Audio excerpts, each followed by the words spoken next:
Okay, we are live. Yay. And we only have a week left of Trump in office. Yeah, and reality, we all know he's been out of office for several weeks. Yeah, he hasn't been seen or heard of, but on rare occasions when he's forced to read from a script, and so that when he does that, he's actually not doing this for anybody in the world other than the prosecutor. Yeah, he has to have this down on tape, yeah, as though he's saying this to everybody. Yeah, and by him saying that, it implies he's saying that, but he's not saying it. He would never say any of those things. Yeah, but they're script. Yeah, and it's for when he gets to court, and is prosecuted for this thing of him being kicked out. Yeah, when he goes into court over that, he's going to have his attorneys, and he has to build a case, and that's what he's doing. Yeah, he's doing his videos to build a case. Yeah, he's not coming out and saying shit because he really needs to build a case and not destroy his case. So every word and everything he does destroys his case. By him even going to Texas, standing next to the wall and talking about how he lost, but he didn't lose, and that it's a corrupt, considering, what has happened. And really what he has to say is that he has to actually show people how he knows it's not corrupt and that it was just a plan. That's what he does. There's a lot of people who know this guy, yeah, and the guy who wrote his book, The Art of the Deal. He in 2016 sat with a bunch of people, and they're all going, "Wow, he's going to be president. You wrote the book, and now you're coming out saying, you shouldn't have liked this guy. I know, yeah, I wrote the book." He didn't write it, I wrote it. So I got to know him. I got to meet with him. I got to see what he behaves like and how he behaves, and the way he thinks is that if you lose in an election, you immediately say you won. Immediately. Yeah. If the votes are not going your way, you immediately say that the votes are tabulated wrong, and it's corruption. Yeah, these are immediate things, whether he's going to an attorney and he's fighting for a specific case, he has ways in which he's going to respond, and he never loses. So he has to constantly say, no, we didn't lose. No, we're always doing great, really great, better than ever. Better than anybody in the whole world. We're doing so great. The numbers are fantastic. You're never going to believe how great we're doing. And then, Taj Mahal, his, the thing, and, it just goes to bankruptcy, and it doesn't even get completed, and even on the day of the first opening, most of the slot machines didn't work, and he gets on the news and they're going, what's going on? A lot of your slot machines don't work, and the place isn't even finished. He goes, oh, no, the slot machines work. It's just that they work so good that people were paying out, and that, they overused them. And it was the abuse to the machines that caused them to break, or caused them to short out. So he says, it's really great. Can you just imagine what happens when it finally starts not breaking down like that? Yeah, it's going to be great, just great, better than ever, better than anybody else, better than anybody. Yeah. And then every day, as time goes on, it's depleted and it breaks down. Now, it's an eyesore, and they have to tear it down. They can't sell it to anybody. No one wants to buy it.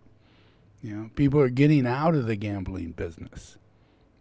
It's not a lucrative business anymore, especially right now, and not for the future, So there's some dramatic things going on for this poor man.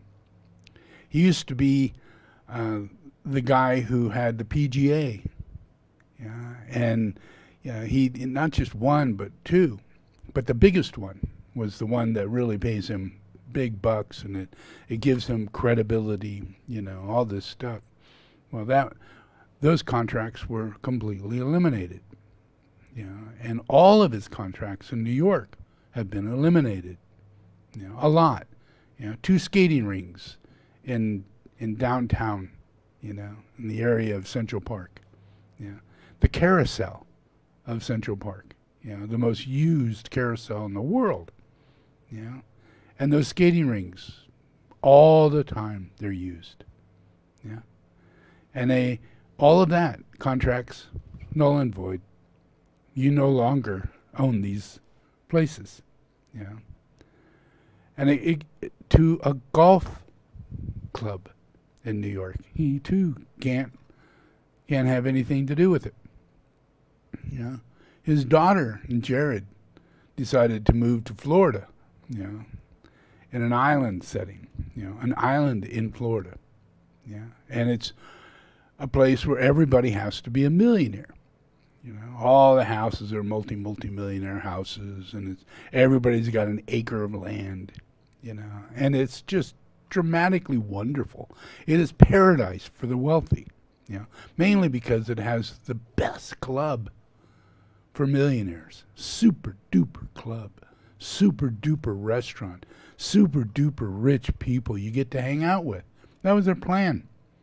We're moving into this place. We're going to pay a lot of millions of dollars, and we're going to get this beautiful location, and we're going to get into the club, and we're going to have a life.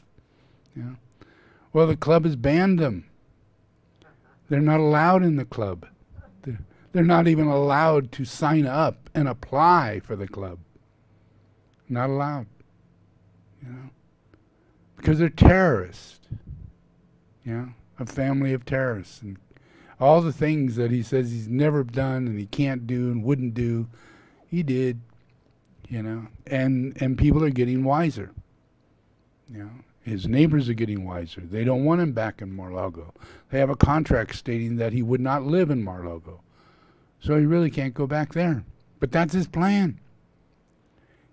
Everybody thought, well, maybe he'll move someplace else, stay in there. But no, come to find out, over the last couple of days, we found out that he's actually moving into Mar-a-Lago, And that's just another really stupid thing to do. I mean, the man is the stupidest person you'll ever come across. His decision-making process is beyond anything, of compatible toward reality. He's a man who wants to go to war. And let me tell you, he's going to get it. He's going to get war beyond his wildest dreams. And it's all of society. The whole of society is having a wake up. Who they have in their midst and what is going on. So we know that he's gone through the process where he's no longer going to be president. Not just because he lost the vote, but now he's twice. And that's never happened before. And it's signed, sealed, and delivered, so that's done. Maybe you can get a copy on eBay. I'm going to look for it. I would love a copy of that. Both of them. Right here on the wall. Trust me, it'll probably be there in a couple of months, because somebody will sell it now that I'm talking about it. Somebody will get a copy. Somebody will put it on eBay, and I will get it, and so will you. It's a great thing to have around. So the process is that as the investigation goes on, they kind of find out that the people who were moving into this complete takeover, and violence toward everything, it was set as a design, to kill people. There were Molotov cocktails, there were bombs, they were put in position. They actually put in position around the White House. They weren't left in cars, Molotov cocktails were left in the back of a truck or a car, and it wasn't taken to the scene. Yeah, but people had guns, people had shit, people had pipes, they had bats, they had picket forks, running around, It was incredible, incredible. And as we see the scene, we watch, 30 policemen, trying to hold back everybody. And they're getting the shit beat out of them. And the only thing that they can do is stand at a doorway and block it. And here you could see them trying to come in, thousands of people pushing, these police pushing and pushing, and the police are pushing back, and they're trying to close the door, and they can't get the door closed. And they got batons and bats and shit banging on the police, and they're ripping masks off of a police officer, and they're crushing him between doors, and all this gets on video. It's amazing.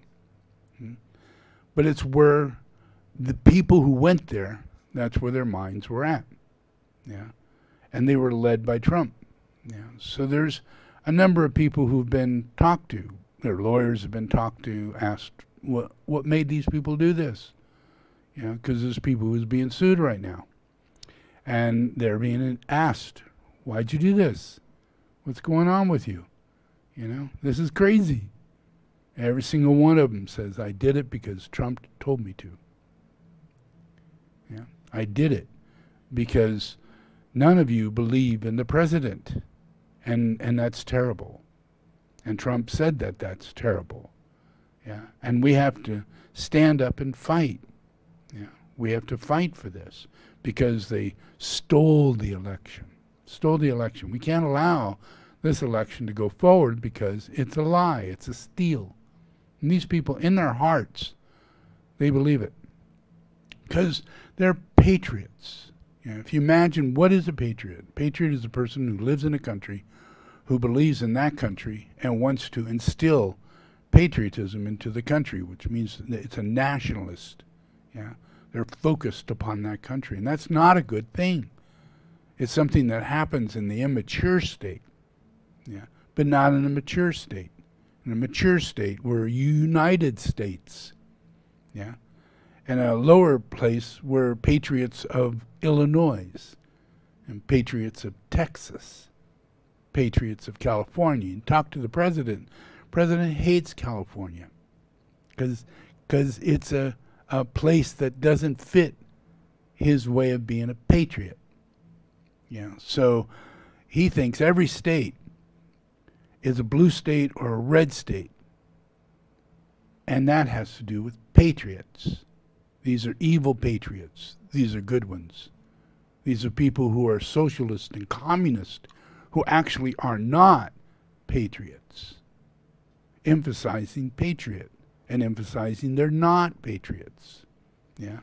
And people who are not patriots are going to steal the election because they're not really standing up for democracy. They're not standing up for the nation, for the country, for the flag, especially the president.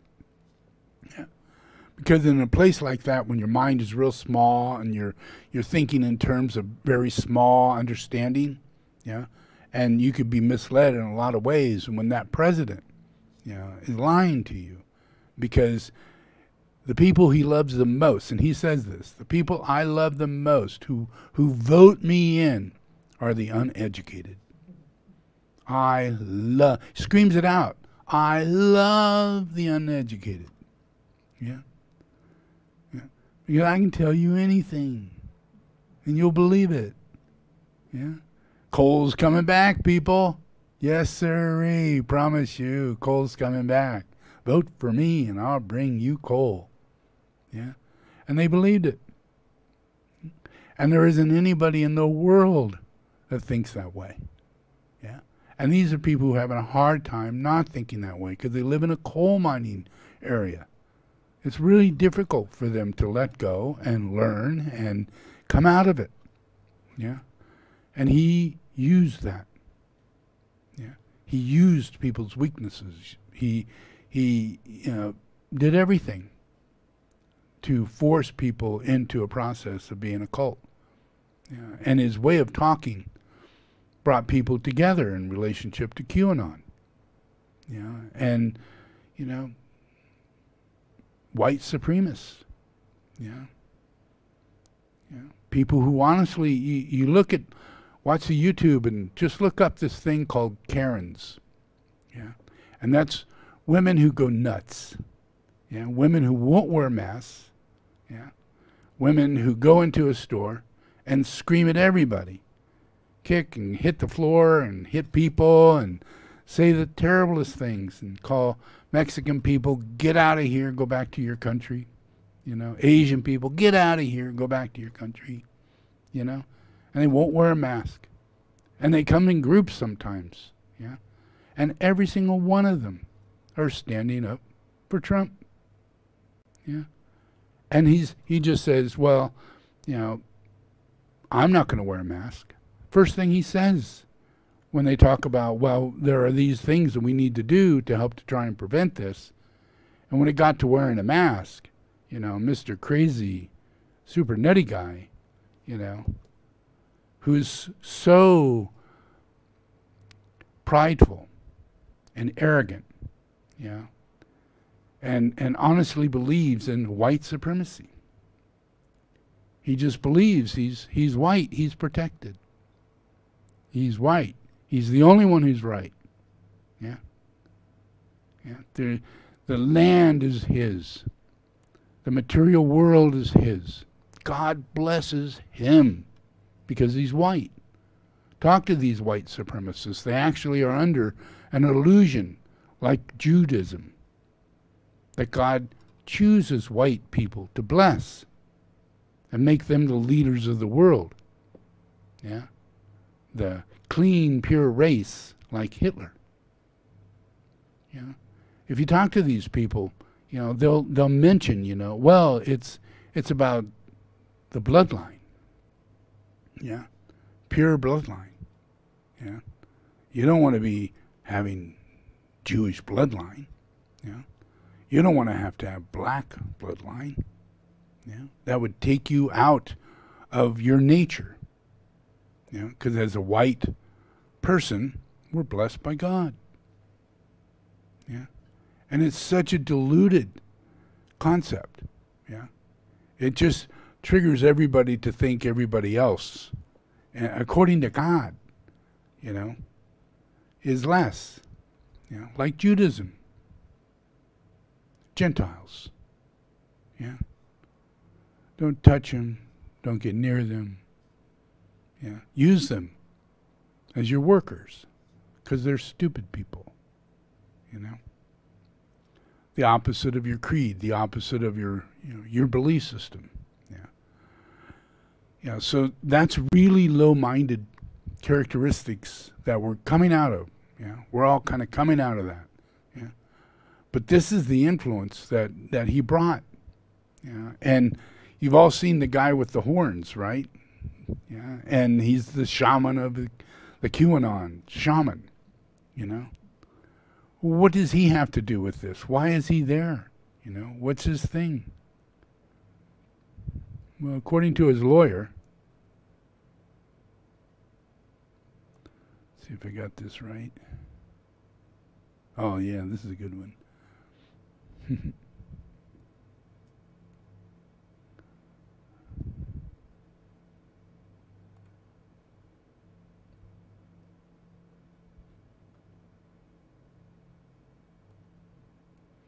Okay, so this is a little bit about the Patriots. We encountered some pretty significant resistance. I mean, we were getting, chemical irritants sprayed. They had pipes and, different metal objects, batons, some of which I think they had taken from law enforcement personnel. They were striking us with those. And then it was just like the sheer number of rioters. I mean, the force that was coming from that side, it was difficult to offer any resistance when you're only about 30 guys going up against 15,000. And Shimon, we're also hearing from another MPD officer, Daniel Hodges. We saw the terrible video of him being crushed by rioters in a door. What else did he say? Yeah, that video, everyone has seen that video, and he was crushed. You can see all the rioters around him. In one case, trying to pull his gas mask off his face. He also describes just being surrounded and outnumbered there.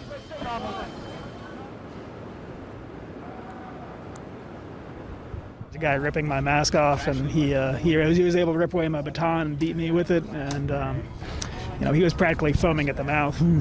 So just these people were true believers in the worst way. Just the absolute zealotry of these people, how they 100% believed that what they were doing was right, and that they were the patriots, and that no one would get in their way. And it's just the sound of these officers talking about how determined so many of the attackers, this mob, was to get inside Capitol Hill and ultimately probably to get to some of the lawmakers, Don. Shimon, I just want to play some more from Officer Hodges and we'll discuss. Here it is. They were waving the thin blue line flag and telling us, you know, we're not your enemies, while they were attacking us and, you know, kill one of us. So it was, you know, it's hard to say exactly what's going through their minds because it doesn't make sense to me. Some of them felt like we would be fast friends because so many of them have been vocal, or at least virtue signaling their support for the police over the past year. They say things like, you know, we've been supporting you through all this Black Lives Matter stuff, you should have our back. And they felt like entitled. They felt like they would just walk up there and tell us that they're here to take back Congress, and we would agree with them, and we'd walk in hand and just take over the nation. But obviously that was not the case, and it will never be the case. In this country for years, and we will be cleaning up this mess in really dangerous ways for the foreseeable future. Yeah, you know the guy who calls himself the QAnon shaman, the moronic minotaur, as we refer to him. Yep. His lawyer was on CNN last night and explained where he got his motivation and who his spiritual leader is. So here it is. Over the course of the period from the election to January 6th, it was a driving force by a man he hung his hat on, he hitched his wagon to. He loved Trump, every word. He listened to him. He felt like he was answering the call of our president. He was there at the invitation of our president. I mean, I know this guy.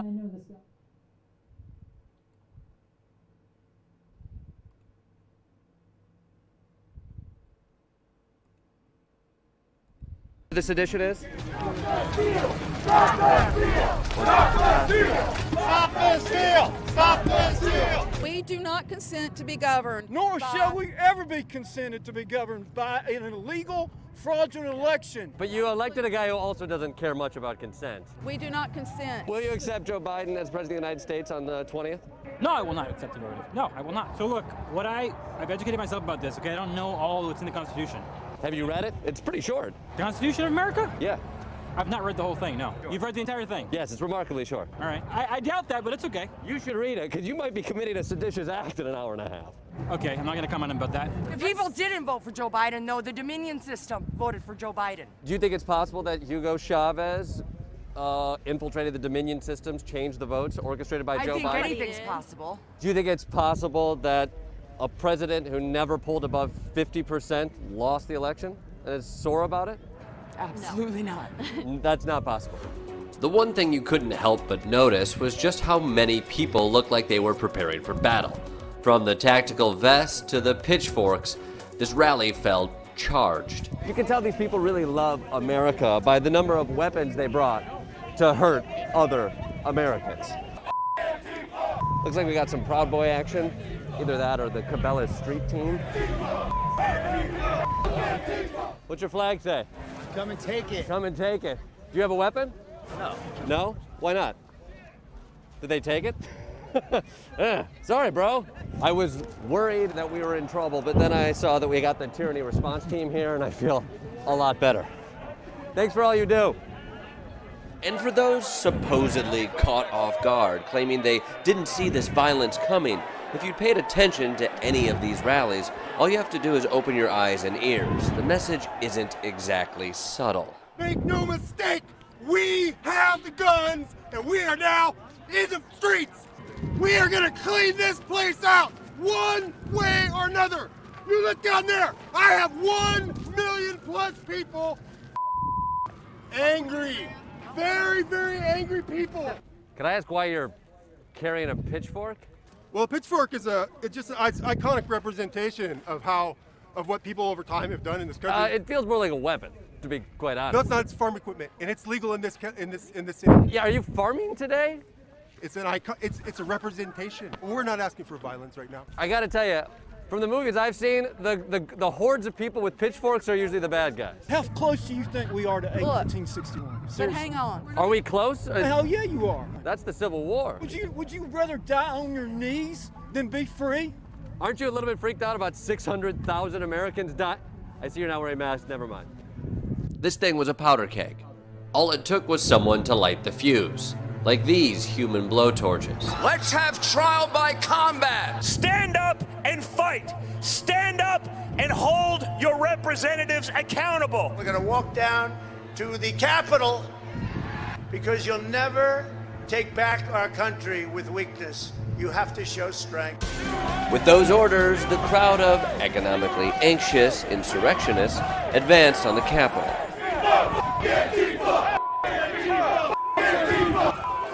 So we've been following this protest, and we headed to the Capitol, and the Trump supporters just broke through the gates, and they're now heading into the Capitol right now. People are getting waved up towards the Capitol. Take it back. I'm hearing people saying, let's go, keep going. Who are you with? The American people. The American people. Are you military? Not answering that. So you're not military? No. Why are you dressed like military? I'm not. These are just clothes. Is that camouflage? It is. But you're in an urban environment. Isn't that sort of the antithetical to camouflage? I don't think so. Are you looking to make an aggressive action right now? No, I'm looking to make a statement. What's your statement? The election was stolen. We want free and fair elections. And if we can't have that in this country, we don't have anything. So what do you plan on doing? We're just going to see how it unfolds. You're going to see how it unfolds. All right. Good luck with the paintball tournament. Yeah. Can I ask you some questions? What's your plan? What's your plan? For what? What are are you storming the Capitol? I'm just going up for a ticket for somebody. Is this the last stand? Say it is. This looks like the last stand. Are you afraid if you run out of batteries for the last stand that you'll be thwarted? Good luck. I hope you don't run into bumpy terrain or stairs. While Segway Stonewall Jackson is laughable on his child's scooter, the rioters brought real weapons and committed real atrocities. They attacked our democracy, our police, and even our cameraman. Does that matter? Hey, you assaulted me! I was saying you assaulted me! Trump's fake tough guy military are literally throwing themselves on the ground to perpetuate victimhood. If the Trump presidency was going to come to an end, this seems fitting. A show of aggression, ending with a bunch of people screaming at a building without a working understanding of how democracy works. America, 2021. Thunder, cannon, tear gas, let's not wait to find out. In the end, he's out of there. So, yeah, these are pretty weird people, you know, and they're hateful, aggressive. You know, their process is to move the lowest nature of people in order to get them to vote for them and pull off being able to get the pipeline in and bring back coal and open up more nuclear power plants and do a lot of fracking and everything that we really shouldn't do, all the things we shouldn't do. Even as the guy is leaving office, he passes at least 5 bills to destroy the earth, which is going to take us at least 10 years to get rid of those bills. Yeah, because it takes about 1.5 years for those to go into effect, and nothing can stop them. They're going to go into effect. And then all those things have to be turned back around, so a bill has to be put in, a whole lot of things have to be said, the bill has to be passed, and then again, you have to go through a transition, which is another 2 to 3 years. So we got at least 5, 6, 7 years of wasted ecological process, that we can't do much about. And that is I have a really big thing about people are great. People are great, but without an earth, you have no place to live. And you may think your environment could be locked off in your house or, set in your financial, cushion, and that life will be fine as long as you got the money, as long as you got a house, as long as you got what you think you need. But that's not really true. And that's true for very few people, actually. And as time goes on, with the process, the earth and its environmental processes, and not taking care of coal, not taking care of fossil fuel, not going into electrics, not doing all the things that we should do and produce and stop producing, then if we don't do those things, we're going to have a very long-term effect that comes into play. And it doesn't take that long for it to take place, but it's impossible for it to be healed. So the outcome of it is, if we continue this process, we keep voting in, people like this, and it just takes a very slow process to take on ecology, to do all the right things, get rid of fossil fuel, get rid of coal, get rid of these things, and 1,000 more things that's necessary in order to really save the earth. Let alone just the key things, coal and fossil fuel and things like that. People understand that, but there's so much more. Plastic, there's so much other things that has to be taken care of. We have to be responsible. Because if we don't, then the ice is going to melt. And if the ice melts, after it gets to a certain point, it puts out more carbon, monoxide, CO2 into the air. And it's increased because the melting of the ice has that in it. So as that dissolves, it goes forced into the air along with our continued production of carbon, going into the air by fossil fuel and by burning coal. And we can't like continue this process another 10 years, another 15 years, because the ice is melting. So in that process, if the ice continues melting, which would be a 5,000-year process, 5,000 years, and that's in a bad way. If it continues melting, it would take about 5,000 years. All the ice would be gone, all the ice. But you won't be able to breathe. You won't have oxygen. No matter what you got, your building could be sealed, and you could create your oxygen, and you could sit in an isolated chamber-like scenario and survive. If you got the money, if you got the means. But that's going to be your survival. And inside that, you might grow trees, you might paint the walls and make it look like sunshine, and digital effects to make it look like weather's changing, that there's, a river, running by. But in reality, you're inside of a sealed chamber.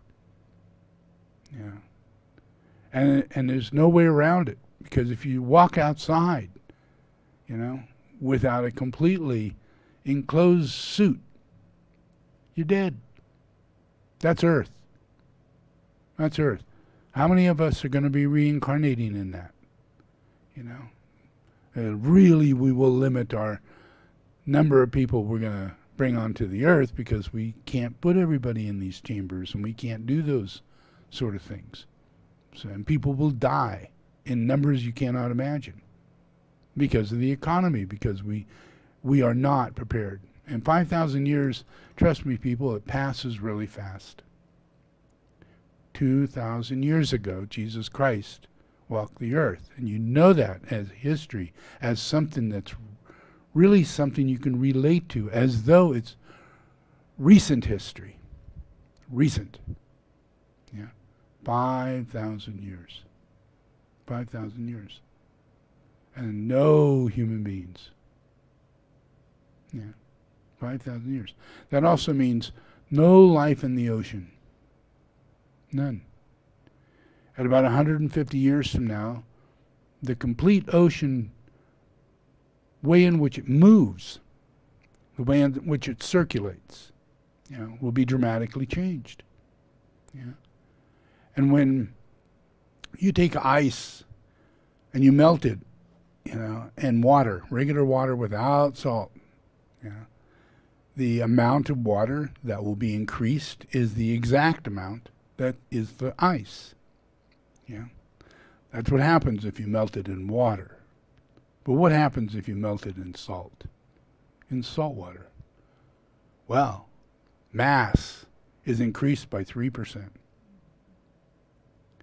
That's a lot, people.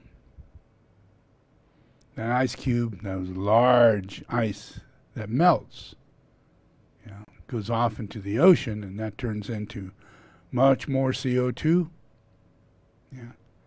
and much more water, and the weight of that water, because it's going from ice into salt water, the increase of it goes up really high, overflows.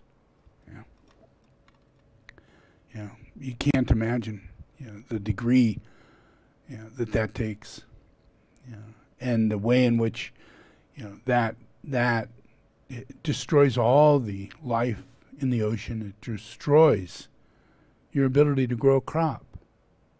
Completely destroys it. You can't really grow because the rain isn't the same. It's more like monsoons. So where are you going to grow? In a chamber. In chambers. With all the technologies that we will have at that time, we'll put it all towards survival. Because we don't have an earth anymore. That's 5,000 years. 5,000 years. 2,000 years is a history that we all relate to. And we can't actually go back, another 1,000 or 2,000 years and have relative history. Like, when were the pyramids built? But you got to go back 10,000 years and you'll find that this was a horrendous scenario. What happened over that 10,000 year period, and what happened? The ice melted.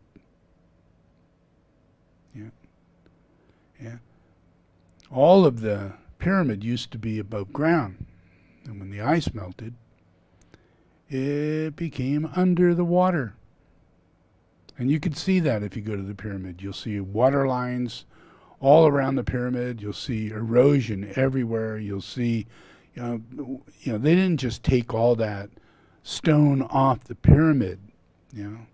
It fell off.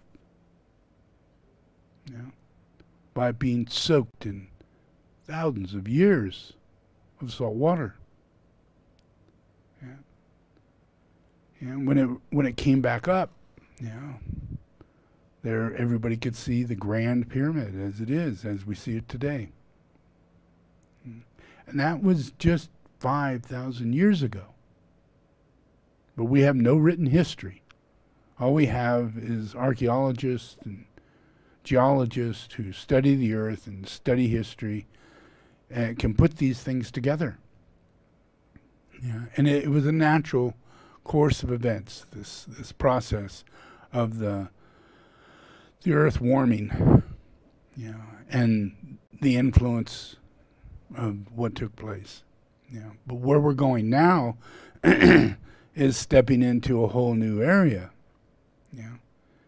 We could prevent the ice from melting. at the degree that it's taking. We could knock it down by 50 to 60% over a 30,000 year period, so that the cycle of coolness, the cycle of the Earth, rotates back into its natural system, and the ice is maintained, and we have a healthier process. Yeah. But it requires us now to really understand these things, because it's going to, inevitably, it's going to do this. And we have no preparation for it. We're spending too much time at war. Yeah. We're spending too much time playing as though this isn't happening. We're playing games all the time.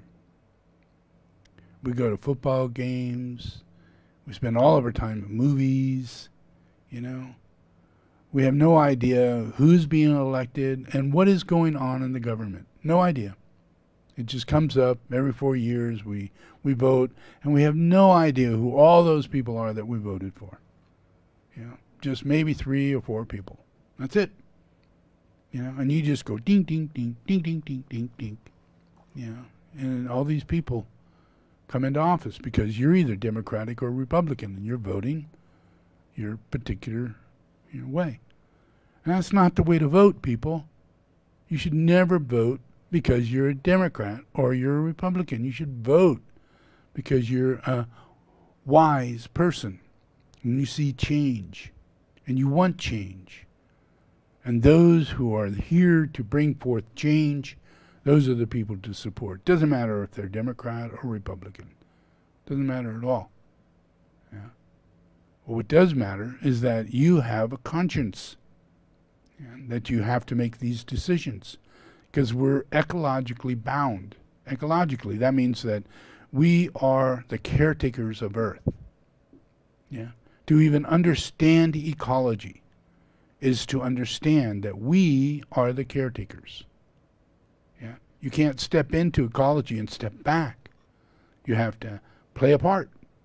Yeah. If you're going to study ecology. Yeah. Because back in the early 1800s, when we started making these machines and industrial process took over, we changed everything.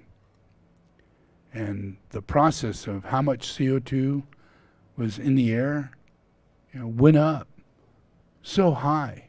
Yeah, just to 100, 200, 300, 400 times what it was.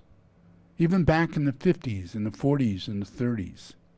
Yeah, because we didn't start manufacturing cars until about 1910.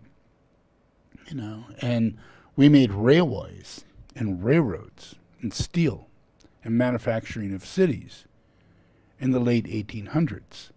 So we had to get into the industry of making steel. And we had to get into the industry of getting coal so that we can get the heat to make the steel. Yeah. So every part of industry had to do with coal. Every part of it. Yeah. And then it had to do with taking other minerals out of the earth and making more shit, more pollutant, more shit. Yeah. And it was just part of our technology. It's part of our advancements. It's what we are led to do.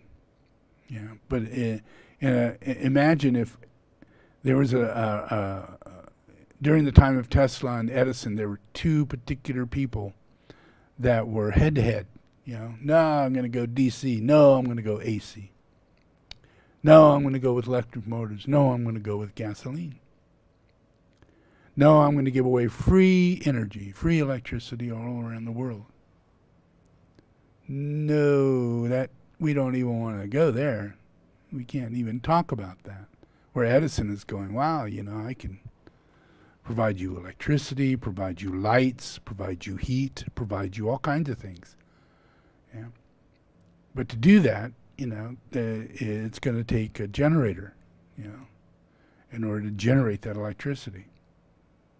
So they come up with Niagara Falls, and it generates enough. But still, the main part of it is to create generators, to create the electricity.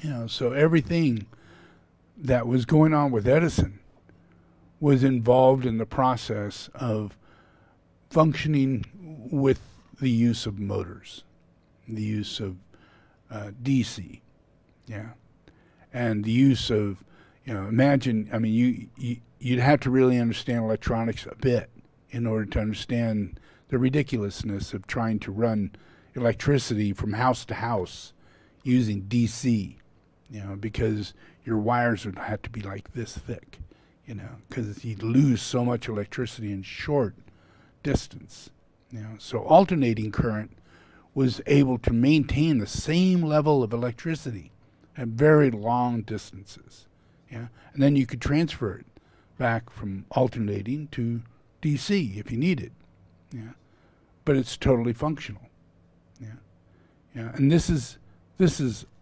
Tesla coming up with this idea, you know. At the same time, there's this other guy going, well, no, we can do it with DC, and he's like electrocuting elephants, you know, showing, look, you know, it's much more functional.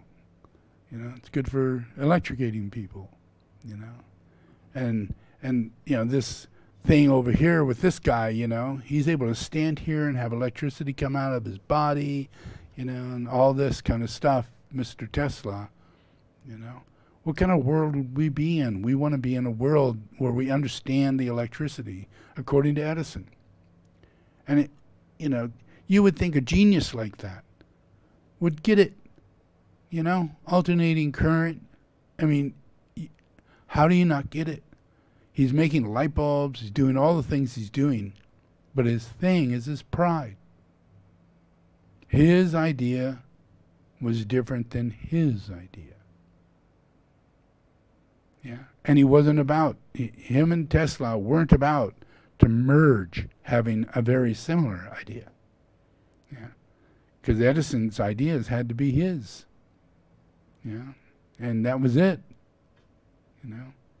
And this guy Tesla, you know, all he wanted to do was share his ideas, share them.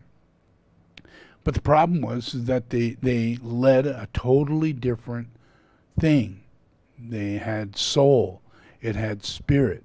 He understood soul, he understood light, he understood the 7 rays, he understood electricity, yeah, and that it was an angelic aspect. There were so many things going on in this guy that was very much the heart center. And then there was Edison, and it wasn't the heart center. It's very much driven, third-ray kind of person. Very, very driven with a very much first-ray kind of, you know, this is my idea, and mine only, yeah. You know, so that's where we're at.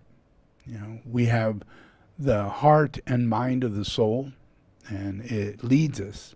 And imagine if we had gone more along the line of Tesla, you know, then we would have advanced into more technologies. If we had agreed in the process of allowing him to advance the free electrical energy that could have been developed, and it was developed. He already had it developed. It's just that he couldn't bring it into completion. It was in the scientific research realm, you know. But it worked. It worked in small scales. It worked, yeah. You know, so if that had moved forward, we wouldn't need fossil fuel, yeah. We wouldn't have to use, you know, water to generate hydropower, you know, or fossil fuel, or nuclear, or all these things we've gone down the road for, yeah. And those, you can't imagine, if you'd ever studied Tesla, that his focus was the pyramid, you know. He felt that the pyramid would heal the planet, and it was the source to free electricity, yeah. But you had to go through the advancement of understanding all these different things that go on, changing the etheric field, because he believed in the etheric field, you know. But he was one and only one person that was carrying that light, carrying that information. You know, if we had been able to go that direction, you know, there are a million different things would not have been fulfilled. people being able to have all free electricity, yeah, free heat, free electricity, yeah. That same free electricity would run your car. It would need batteries, but yet we don't know where that free electricity comes from. How do we get to that free electricity? Our free electricity is from water, hydropower, solar, and wind. Yeah. Yeah. We missed the boat, people. Yeah. And the direction of all the different things. You know, so where I come from is that this keeps coming around. These advancements and abilities keep coming around. People keep reincarnating, yeah? And they bring those advancements with them, but they're in a fixed position. They're fixed. They're not like halfway understood in previous lives, halfway understood, yeah? Where then people would not agree with you because it's halfway understood in the mind and consciousness of humanity. They're not evolved enough yet during that cycle of life. But now another life comes around. Imagine, Tesla dies in the late 40s, yeah? So he's going to reincarnate, yeah? And he has a greater ability when he reincarnates to bring about everything he would have done in that life. And now, in this cycle of time, you can just imagine he's reincarnated and he's transmitting telepathically, wisely, that alternative world that we can move into. Sciences in every way. Why do we have a car that's called Tesla? Why it is the most advanced car on the planet? Why is it we have a car that's called Tesla? Yeah, because it's coming from the hard work that never got into manifestation, but now is coming into manifestation. And it doesn't mean Elon Musk. It means the overshadowing influence of the hierarchy.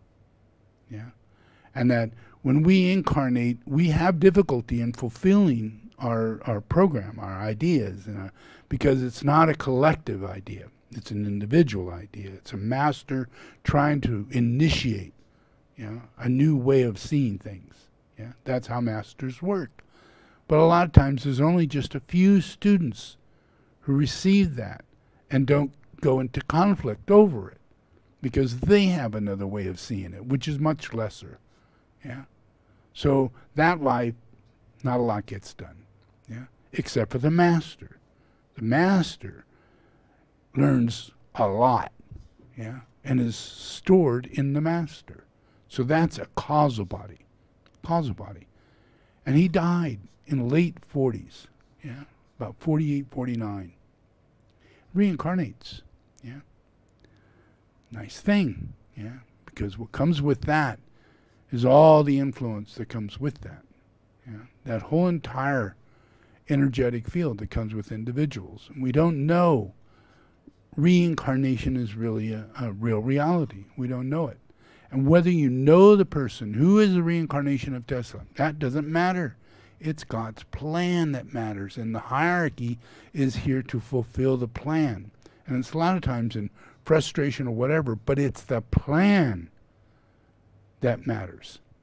Yeah, it's not about the individuals being the fulfillment of the plan. It's the plan that's the fulfillment of the plan.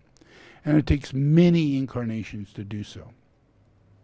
So imagine we reincarnate and by standard we live 70 to 80 years. Yeah. So take a life. Imagine any life. And go backwards. Yeah.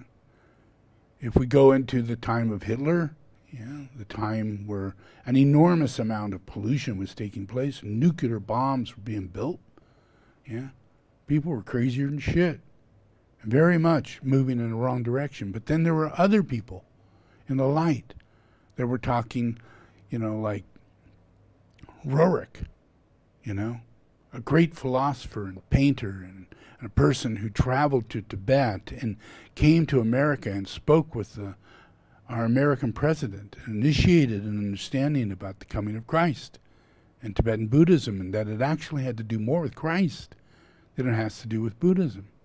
Yeah. And that was brought into our consciousness, into our world at the same time while everybody is going to war. Yeah. this alternative reality simultaneously happening in the world, and yet everybody is only aware of new cars being built, manufacturing going on, you know, the heyday of the 20s. Oh, we can't drink. Oh, we can drink. You know, all these things that are left over from the left-hand spin that we've all have been abused inside of. Yeah? Because it was the wrong path. The wrong path.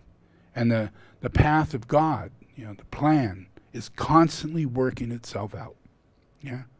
So imagine you take these people who were born in 1910, 1920. And these are like Hitler. Hitler was born during that period, yeah? So he gets to 1940, 45. He's 50 years old, yeah? And he's running the country of Germany. Yeah? And you go back, you know, and that's 1942, yeah? 1938, 1939, yeah? So you go back 50 years, he must have been born in the 1890s, yeah? 1900, yeah? So there's a lot of people in that group, a generation of people born in that group in around the early 1900s. And give them 70 years for life. Yeah, they will die in 1970, 1980, right around there. Yeah, and they're going to reincarnate in 1982, 1983. Yeah, that's just a fact. Just a fact. Yeah, it's not that it's a fact that everybody dies at 70 or 80, because a lot of people die a lot younger. But the general mass of people live for a period of time. And a lot of these people died in war, through that whole cycle of war. So then they reincarnate from the 40s to the end of the Korean War, which is 1950, 1951. Yeah. Yeah. So then they have to reincarnate, and that's more like in the 50s and the 60s. But the people who continue living on, yeah, all the people in Auschwitz and all the people who put people in Auschwitz, they didn't die. They got away. A whole lot of Germans got away. Yeah, a whole lot.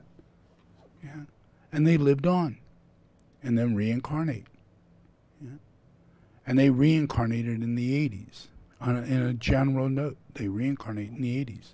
Now we have a group of people, large masses of people, who reincarnated in the 80s who are taking down the streets right now.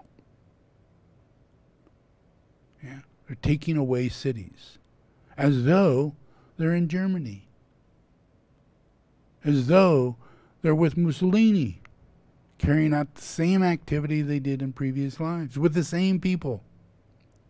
When it comes up and they start going this way and pushing that way, all those same people just go, oh, those are Democrats and they're too liberal and, we are not into that. Why? Because they come from this previous life.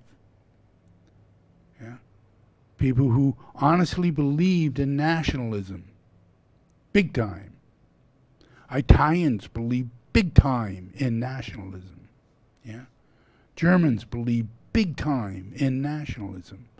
Yeah, patriotism. It's all based on that. How Mussolini got to where he was at was that. Yeah, he got everybody riled up, and then they would go to war with other countries because they're not a part of the right blood. Yeah, they're inferior. Yeah, so all of this kind of stuff, was built up in previous incarnations, and everybody in their incarnation, in their causal body, it instills. Now, if you do bad things, if you're forced to do bad things during your life, every bad thing you do brings demons into your body. Demons, because you can't do them without the cooperation of demons. Yeah. And you can't do good things without the cooperation of angels. Yeah, it's just how it is. It is how it is. Yeah, so there's. It's not like a world without demons and angels. Yeah, it's like a world that is a world of demons and angels. Yeah. So imagine, we go through these life cycles, and right now we have a guy who's the president of the United States, and how old is he? What is he, 75? Yeah, something like that. Yeah. Go back, 75 years. Where does this guy come from? 75 years. That takes him what? In the early 30s? 40s? Yeah, I think early 40s. Mid 40s, something like that. Because he's like 7 years older than me. 8 years older than me, I think. What? 5? Wow, cool. Yeah. So this guy, imagine he comes from that cycle of time, goes back that far into the 30s, the 40s. Yeah. Well, there are a lot of people who got croaked, like Mussolini in their middle of the age, in their 50s. Yeah. A lot of the generals, the real demons, who had a lot of demons in their body by the time they left their body. Yeah. And they made commitments with the Pope. The evil ones in Italy made commitments with the Pope. Yeah. Because they had so many demons in their body. They were facilitating, creating the Catholic Church in Rome and establishing its ability to have its bank and its own government, and everything that it's got right now was all established by Mussolini as part of the Mussolini doctrine. Yeah. And then he dies. Yeah. So he dies. Yeah. And guess what? Just a year and a half after he dies, Donald Trump takes an incarnation. Yeah. So that incarnation is what's fulfilling this process. Yeah. And then we had Hitler die almost around the same time. And he comes back. Yeah. And he had to go through 2 lives to get to the life he lived in this life. He was murdered in the life after Hitler. Yeah. He only lived till he was around 18, and he was murdered. Yeah. I can't go into it. It just is what it is. People live and die. His process, he died. Yeah. Yeah. So there's a whole lot of cycles of reincarnation going on, and it depends on the path, how they fulfill themselves in their life, in the present life. Yeah. And if in this process transcendence begins to take place, reformation of people start changing and awakening, and here we are, we're witnessing all these people take on Washington, D.C.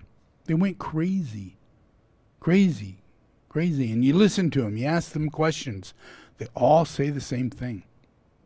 They honestly believe every word Trump says, every lie, and all he does is lie. Yeah. So when you're a person who believes in a person that's not lying but telling the truth, it forms a conspiracy. Yeah. Because you're looking for reality out of a lie. So everything in your reality, because your guru is a liar, and gives you all kinds of images of, the vote. Well, we had Venezuela, and we had this dictator, and we had Dominion, and we're going to take on the Kraken, and all these weird shit, went on and on. And only on certain channels did that stuff get picked up, and those were the channels of channelers. People who love to lie. And they have no real logical process about their lying. Yeah, they're just demonically possessed. And they all lie the same. And they all get excited the same way. Yeah. You could see it in people when they become emotionally disturbed, psychologically disturbed. There's this revved up emotion that comes out. It can either go to hate, it can go to overwhelming belief in something, and you can't change their mind no matter what they say. Yeah. And it's all because it's only in the emotional body. The whole entire thing is built up in the emotional body because you can't tell the difference between a lie or truth. You can't tell the difference. Yeah. So since they can't tell the difference, and this person is only lying, and if you study it, you'll find you go back and you study Krishna. Krishna says, yeah, he lies. He lies and knowingly lies. He lies in order to exaggerate something so he can get you to go behind it because you're not going to check it out. Other people might, but what that would do is create a conspiracy against his truth, as though people are trying to find fault in what he's saying. Yeah. And what he's saying is a lie. Yeah. So it automatically brings people into the process of fact-checking. It's common sense. Since he lies so much, all you got to do is check a few facts. Each word that he lays out, is that true? Was there 30 million people here in the square when he said there was 30 million people? No. There was 120,000 people? Sounds like an exaggeration. Yeah. But all those people going crazy are thinking he has 130 million people. Yeah. And half the planet follow him. Yeah. He has the biggest Twitter account on planet Earth. Yeah. He's president. Don't you think if you're president, you have that? No matter who you are, what president you are. But he takes it a totally different direction. Yeah. Because it has to be the emotional body. Yeah. He has to get you in his emotional body. And when you get there, you can hear his mind. Yeah. You can actually, the things he's saying, are in the elemental realm of demons. Yeah. And since people have demons in them and they haven't purified themselves, they barely stopped smoking, they barely stopped drinking, they barely stopped hating black people, Mexicans, all these things. They barely stopped saying every Muslim is a demon. They haven't really never stopped any of those things. And all those things that makes them say that is demons. Yeah. You do not have free will. You either have the will of God or you have demons. Yeah. We're created by God. Just like the situation of Adam and Eve. Everybody has that same scenario. Yeah. And if you fall out of grace in that process, you're going to take those demons. And they're going to be your life. Yeah. Until you finally clear it. And that's only going to be done by God. That is the plan. Is to heal humanity and save humanity. But that's only done through discernment and discrimination. And the actual clearing of these demons. Yeah. Imagine Trump is here, yeah? Trump is doing what he's doing, and everybody's going, well, let's vote him for another 4 more years. And he almost made it. Yeah. But there's also Christ. Yeah. And there's a plan.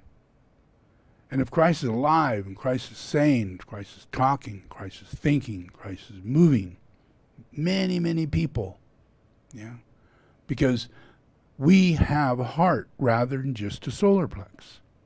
Yeah, and it's in the heart, and it's very, very hard. Just like Trump said, when the virus came and he had to actually act like he cared. He goes, wow, this job takes a lot of heart. I've never had to do that before. Never had to use a heart before. I'd just throw people out of buildings, and just, not allow people into a building because they're black. Heart is not something he's a part of. Yeah, 100% not a part of it. Yeah, but now he's becoming a part of it. Whether he likes it or not, his heart is being broken. He's heartlessness. Yeah. But everybody's got a heart. Everybody's got a heart. Yeah. And everybody has a heart when they break the 10 Commandments. Yeah. Every single one of those things that they break is their heart. It's their heart. Yeah. And he's broken every single one. Yeah. So now, those things that he covets, which is down there along the end of the line, because you got to do all these terrible things before you get to the point of wanting to be the richest person on the planet Earth and be willing to let people die in order for you to continue. You know, not care, just say, oh, herd immunity, that'll do it, because there I don't have to do anything. Every decision he makes has to be under the guise of the fact that he really doesn't do anything. Somebody else does. Yeah. And he gets credit for it, like Trump Tower.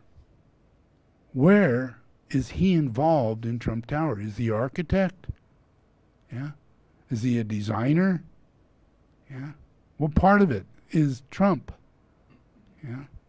Or is that just a building, a money building, a building that was built and has his name on it? And it's designed for glamour, to emphasize glamour. Rich, wealthy people live in these buildings. This building right here is the richest building. And that's what his son-in-law wanted, 666. Yeah. He figured, well, really rich people have got to be really evil like me. You know, me and my father-in-law. We'd love 666, where we can put all the wealthy people in, and kind of find out the wealthy people are getting a heart. Yeah. They're becoming entrepreneurs. They're becoming people who are giving away their billions and billions of dollars. He's not, but there are those that are. Yeah. And they're people who have that heart that I'm talking about. People who would have and did support, you know, all the good things that have come up out of humanity. And at the time, there were small things, like the beginning of the first airplane, yeah, or the beginning of the first electric car. Small group of people, engineers, people really trying, you know. The development of solar, getting it out there and actually standing behind it, knowing that in the future it will cost much less if we keep building, if we keep manufacturing. We're not making money, yeah, but we're doing this because the future is in our hands. If we keep going, we'll develop those technologies because they're going to come from our heart, yeah. Invisible things come from the heart. You have to have faith. You have to have intuition. You have to have vision. You have to have a goal, a feeling, a real alignment to that vision that's coming in. Yeah, and you're motivated by your soul, to pull it off. And you have nothing but faith and vision and revelation. And as time goes on, the revelation comes true. That's the right-hand path. That's your future. That's every human being's future. Yeah. A lot of people go, well, I don't know what I'm going to do without coal. Don't know what I'm going to do if every single manufacturing job is taken over by robots. Yeah. But if it's not, then we're just going to keep having babies by the hundreds of millions to be laborers, yeah, because we can't allow ourselves to think maybe, we should kind of step back and get educated and become understanding and then bring a child into the world and carry that education on to the child, rather than being a laborer who has a child, now they're not going to have a father because it's so hard to keep a family going when you're a laborer. You're psychologically losing it. You're drinking too much. The pressure's too much. Yeah. So that's all on that left-hand path. But the right-hand path is the hardest path of all. Yeah. It's the one where, everything that is ecology, everything that is, we got to stop, the process of the melting. We have to do all the right things. Yeah. And they're not just physical things, they're conscious things. So when this changes, like the process of us voting Trump out in a shock because he says, no, you didn't. You're all totally mistaken. I'll prove it to you by the time this comes to pass, because there's millions of people whose votes were switched, from Trump to Biden. And he's just a car salesman. You know what I mean?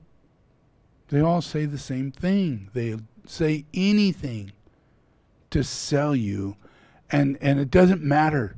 In the end, they're believing that someone somewhere along the line is going to buy this, and they're going to allow him to stay as president, because they can't really prove whether or not it was a good election or a bad election, so we have to leave it alone and allow him to continue on. Maybe try another election. That's where his brain's at. This is horrifying. Yeah, it's horrifying.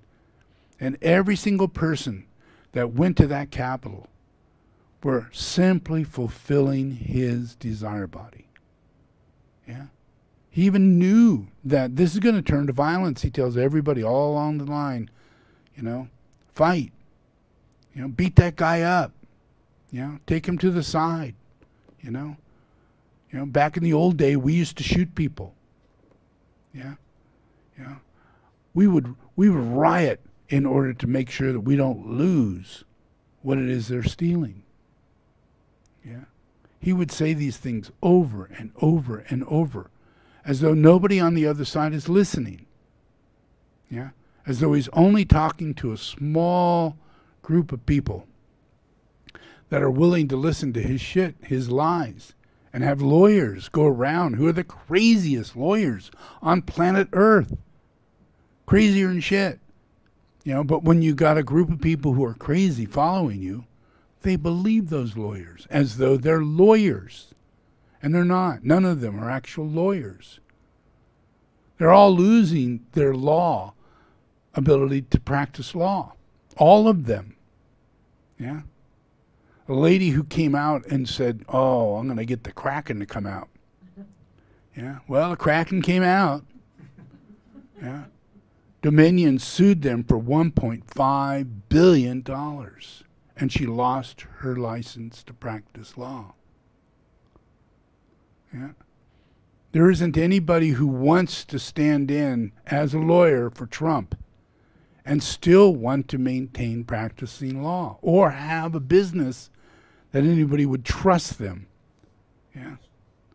All association to Trump has become bad, dark, evil, like nuclear radiation, bad stuff. Stay hundreds of miles away. If you got a contract, delete it.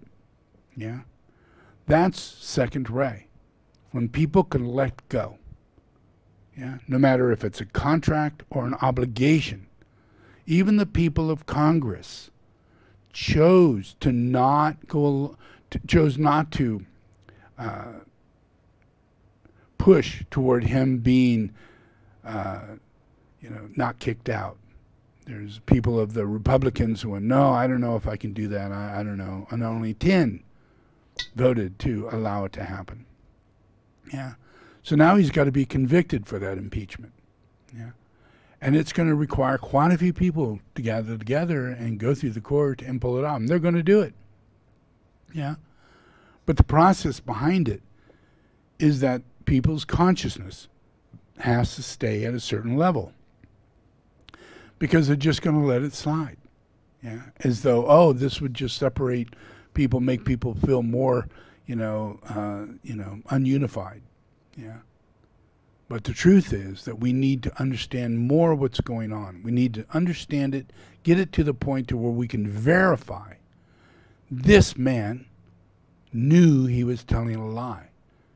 We need to go through the process and then get him on the stand and show all of the credible evidence that proves that he knew that the election was not a sham. He knew it.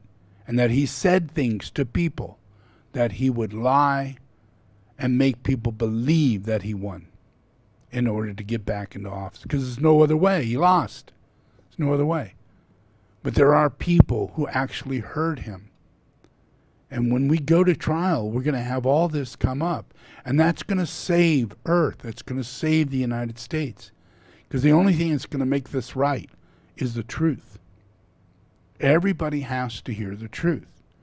And then their heart is going to break. Yeah. But it's not their real heart. Yeah. It's their heartlessness. It will break. Yeah. And their whole process of their desire, which is they get so hostile and aggressive, they carry pitchforks and everything. You know, they beat the shit out of someone, even the police, even the military, yeah, simply because they believe that they are right. You know, and that's an emotional body thing. It's just like when you're beating your wife or your husband or your children. It's an emotional body thing. Yeah. It's not the nature of who you are. You don't slap your kid. You don't talk down to them. You don't holler at them. You don't hit them. Yeah. But you probably will.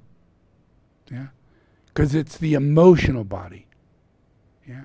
And people do not have free will because they have an emotional body that controls their will. Yeah. And that's what screws everything up.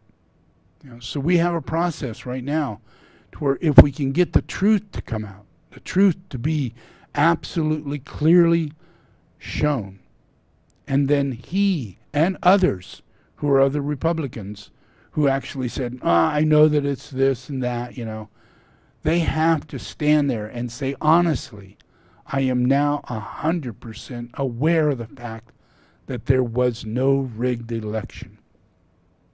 And that there is always, in every election, some faulty scenarios of crazy people. A crazy person takes his father's death certificate and uses it as a birth certificate or something and says, I'm going to vote for this person, you know? And they vote for someone else, or they vote twice or maybe 3 times because they're drunk, yeah? Or they're crazy, yeah? Their decision-making process is usually personal, not political. And it's only political because they really want their democratic office to be in charge as the presidents. Yeah? So it pushes them to do an illegal act. Yeah? And it happens in every election, but not in a runaway scenario, not by hundreds of thousands of people or even 100 people at any given location. Never in history, even in the worst of our history. Yeah, it just doesn't happen. Even during the Civil War, we had good elections. Yeah. And you would think, wow, that would really be, you know, there's no way. Mm-hmm. So almost all of our elections are extremely good. Yeah. And we put a lot of effort in our polling system, our electoral system, you know, we do it personally, we recount it, you know, I mean, we go through so much to give responsibility respect. Yeah. As a United States of America, not patriot, not a nationalist, but just the fact that we want to live by the truth and take it as it comes. You know, we may not want to have that person elected, but it's the truth. And God is a part of the truth. And if we allow all the time the truth to be what directs us and moves us forward, yeah, and we may not like it, yeah, but it's shining light on something that we need to know and others may not agree upon, you know, and then we gain so much from that, yeah, by us having a greater truth come our way, and we break through that, you know. So the only way we're going to get to this process is coming out of this, and then we got Biden. So what is Biden going to do?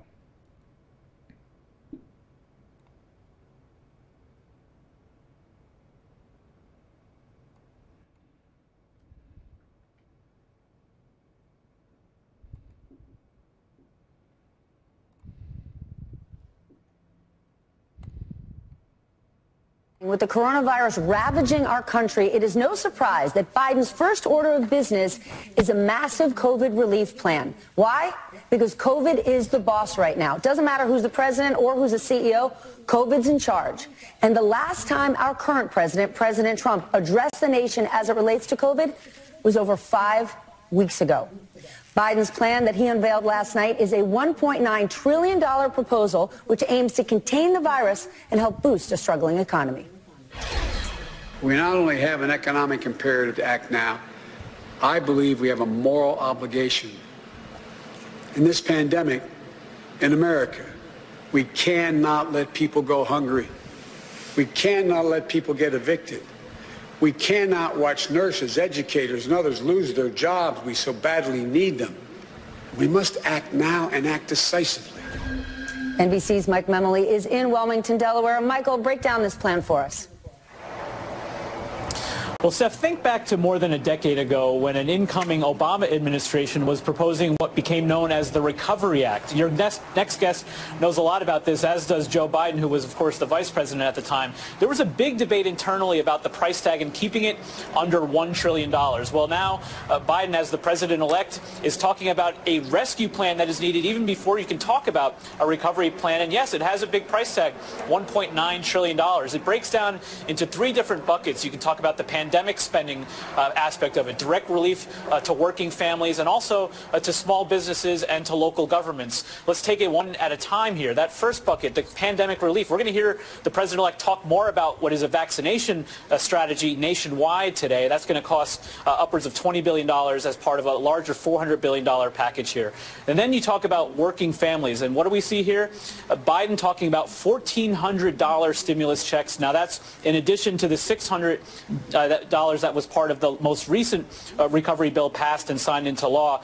Some debate there about whether he should be proposing an additional $2,000, not just the $1,400. Also, the first significant increase in the minimum wage in years. And then lastly, that aid to small businesses and local governments, it includes $350 billion.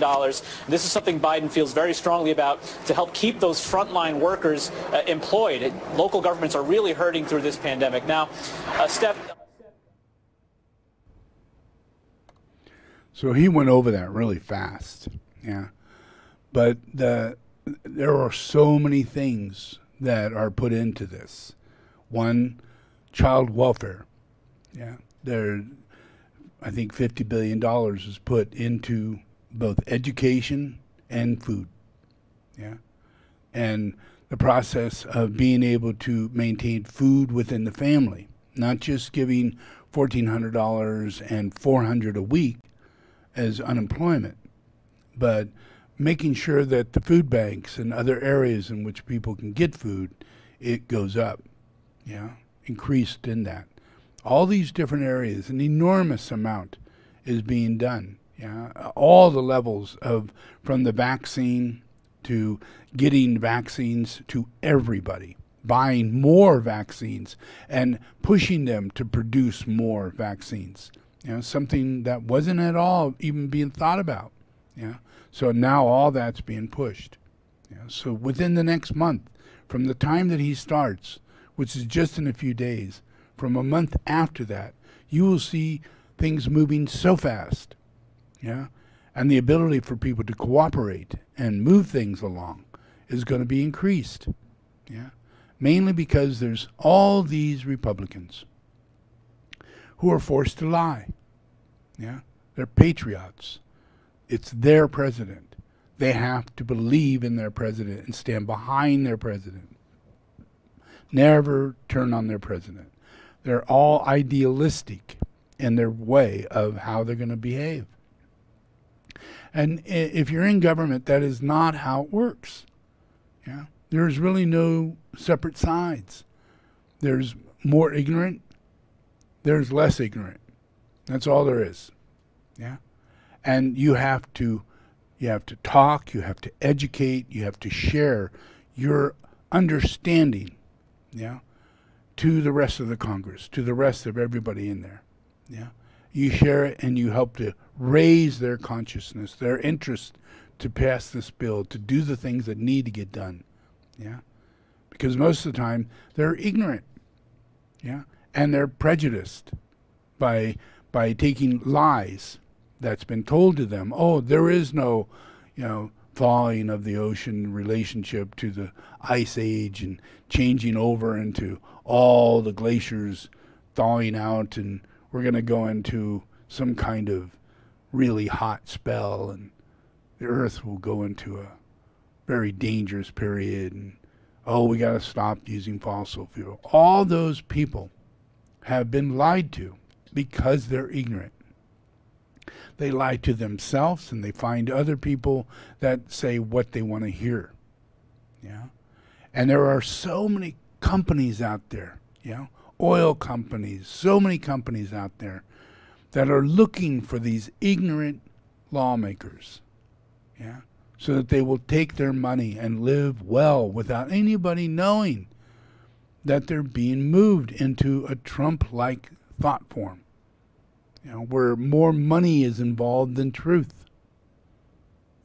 And keeping the truth away from the congressman, telling them lies. We have Flint, Michigan, that we know is a bad place. So many things constantly going down, and the only people, majorly, people that are there are black people, because they're stuck. They have no place to go. So they decided in Flint, Michigan, that because we have such a low quality group of people here, we need to save on our water. Because we can't afford, to process our water and run it through the proper waterway. So we chose the river. Cheaper, easier, and it has an enormous amount of pollutants in it. They can go directly into the waterway, and that goes directly into the pipes that goes in under the roads and into the houses. And all those waste products, those things from those industrial waste, the toxins, the acids, everything got into those pipes. And the lead started leaching. Tons of lead. All the pipes leached to everybody in Flint, Michigan. And the ratio of how much lead, how much is in their blood is beyond your wildest imagination. It's so high. And only just recently, in the last week, has the governor been given the penalty of fact that he knew that this was going on. He made the decision to alter the direction on how this is done, knowing that it would pollute and create this danger, and then as the danger was coming about, they lied about it. So that process, is changing. But we still are in a place to where we are not in a conscious level able to go, holy shit, let's get those people out of there. 2 Mile Island, we did that. Got everybody out there. But guess what? Today, they're selling that land for schools and housing. Because the laws didn't put into strong effect the truth that this place is a pollution. And it reeks the pollution coming out of the soil everywhere. But because there's no laws and the lies that just diluted everything, to where now real estate agents are going in, getting the laws changed to where now the land could be sold. And yet we should have it on law that that place gets cleared. And we put in as much agriculture as we can to absorb those toxins and wipe them out of the system. Hemp would do it. Hemp would wipe out most toxins you have in the soil. Just recycle it for about 10 years. And after that period of time, you got good soil. But this is a process where we're going to have to learn. And there's a right side and a left side. And on the right side, there are laws that are demonizing good things. They would say, oh, marijuana, that's the devil's weed, and it's bad for you, and it's only a drug, and it has no good. And yet they knew the effect of CBD, and they knew the industrial use of hemp and how absolutely necessary it is to further our technologies. But by taking it out, we have to go toward plastic. We have to use more wood. Yeah? Yeah. Balsa wood, all kinds of wood. Wood made into, plywood, pressed wood with toxins in it. Yeah? And we need to go that right-hand path. Yeah? We're going to take that right-hand path because we're being overshadowed. Yeah? So imagine, let's take a look at this one more thing.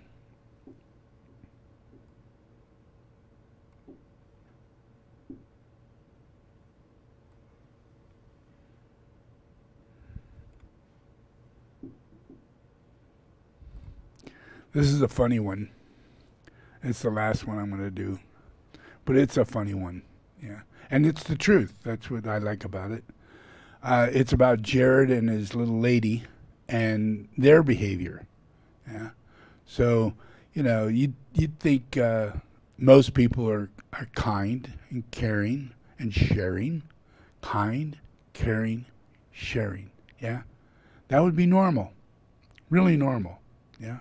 A neighborly thing to do, yeah, a hospitality kind of thing to do, yeah. If you're normal, kind of normal, even a little normal, yeah. Oh, would you like some tea? Oh, would you like anything? A cookie? Are you hungry? To anybody who comes to visit your house, right? So this bleeds over into the military coming to the United States Capitol and they're sleeping on the floor, yeah. Hospitality sucks when it comes down to demons. Yeah? Military's not demons, they're human beings. Good people. Yeah? They need cots. They need sleeping bags. They need a comfortable pillow. And then let them sleep in the hallway or whatever, but not on the floor with no chairs. No chairs. Yeah? None of them. So it's not the only people who do that. Check this out. I just despise people like this. So Jared and Ivanka, let's put this up there on the screen, in their house in Calorama, the other one actually, they have apparently banned their Secret Service detail from using their toilets in their house. So their house, huge house, by the way, I walk past it all the time. This house has like 7 bathrooms. They don't allow their Secret Service detail to use those bathrooms, which required the Secret Service to get in their cars, drive over to local restaurants, try and use their bathrooms. In some cases, walk down to the Obama's house and use the bathroom in their house, or drive over to Pence's house, which is not that close, and use the bathroom there. And I'm sure people are like, well, is this standard operating procedure? Well, what did I just say? If the Obamas are allowing their Secret Service detail to use the bathroom, then why are these people not doing it?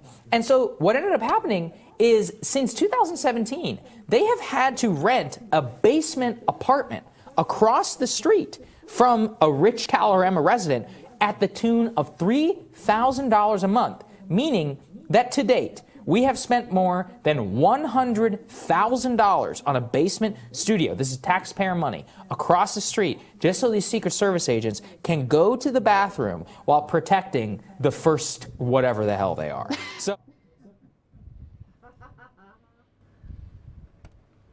that's pretty bad, But they're greedy assholes, So you go in your head, you go, greedy assholes. That makes sense, Well, not really. Not really. Doesn't make sense. Yeah. And there are other people who they get awards for being compassionate people. People bow. People like popes and Dalai Lamas and shitheads like that. Yeah. Because they all believe in the scam. They believe in what they're projecting. What they're saying, right? Well, what if you get to know these people? Yeah. What about the Dalai Lama? I mean, he's the top of the line, super compassionate, wouldn't hurt a fly, but he eats meat. Oh, okay. Well, maybe he would hurt a fly, if he was hungry. Yeah. Yeah. But his process is that you would think he shares. You would think he shares because he cares. You would think he shares because he cares, because he's kind. Yeah, it's his nature as the Dalai Lama, as the enlightened incarnation of Buddha, according to Tibetan Buddhism. Yeah, and as the enlightened incarnation of Buddha, there's only one form of characteristic. Yeah, harmlessness. Yeah, and an overwhelming, unique quality of caring and sharing. Share your food, share your blanket, share your space. If you're seen as a need, it's an automatic response to a caring person. Automatic. But what if they're not a caring person?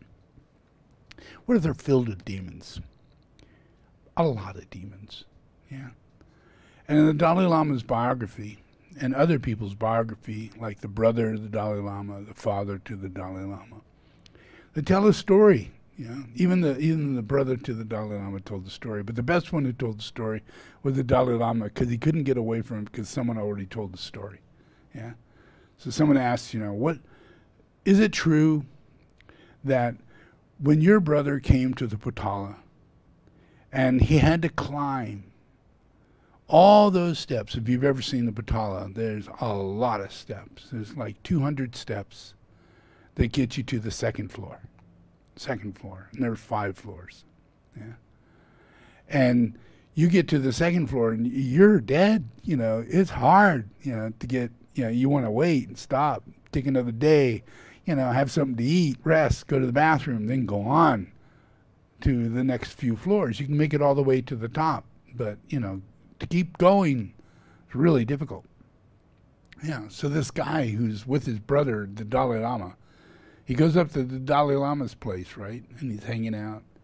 And he goes, "Can I use your bathroom?" Yeah. And he goes, "No." He said, "You have to go all the way down out of the Potala and go to the bathroom. But you must come right back." Yeah. And it's like, a lot of people couldn't believe that story, until he said it. And it was his brother who said it, and it was another relative who mentioned it, that the Dalai Lama is not the kind of guy you think he is. He treated his family with extreme disdain. Even as a little boy, he wouldn't let his father sit as the head of the table. Yeah, he forced his father to sit, and he was to sit at the head of the table. It doesn't matter if he's Dalai Lama. I mean, holy mackerel, you're more like Genghis Khan than a Dalai Lama. And that's really who this character is. Yeah, but it's impossible for people to figure it out. Impossible for his brother. It's impossible for all the Tibetans that are thinking this is the Dalai Lama. Yeah, and as the Dalai Lama, they don't have choice of election. Yeah, they use a jar. Yeah, or they have an occasional representation of very high lamas that have dreams and letters of recognition from the previous life that gives prophetic understanding as to who the parents are, where the child's born, what the name will be, and when it will be. Yeah, and that's how they found me. Yeah, but that's a really rare thing. You have to be a really high master to be able to present that in your life as you're alive and tell everybody your address that they're going to go to, which is what I did. So that isn't the case how they found the Dalai Lama. It was really, really difficult. And that isn't how they found all the other Dalai Lamas. It was always very difficult. And quite often, there were others who were the choice and not the Dalai Lama. Yeah. So when we get to this guy and we have these experiences and we move down this left-hand path, we lost Tibet.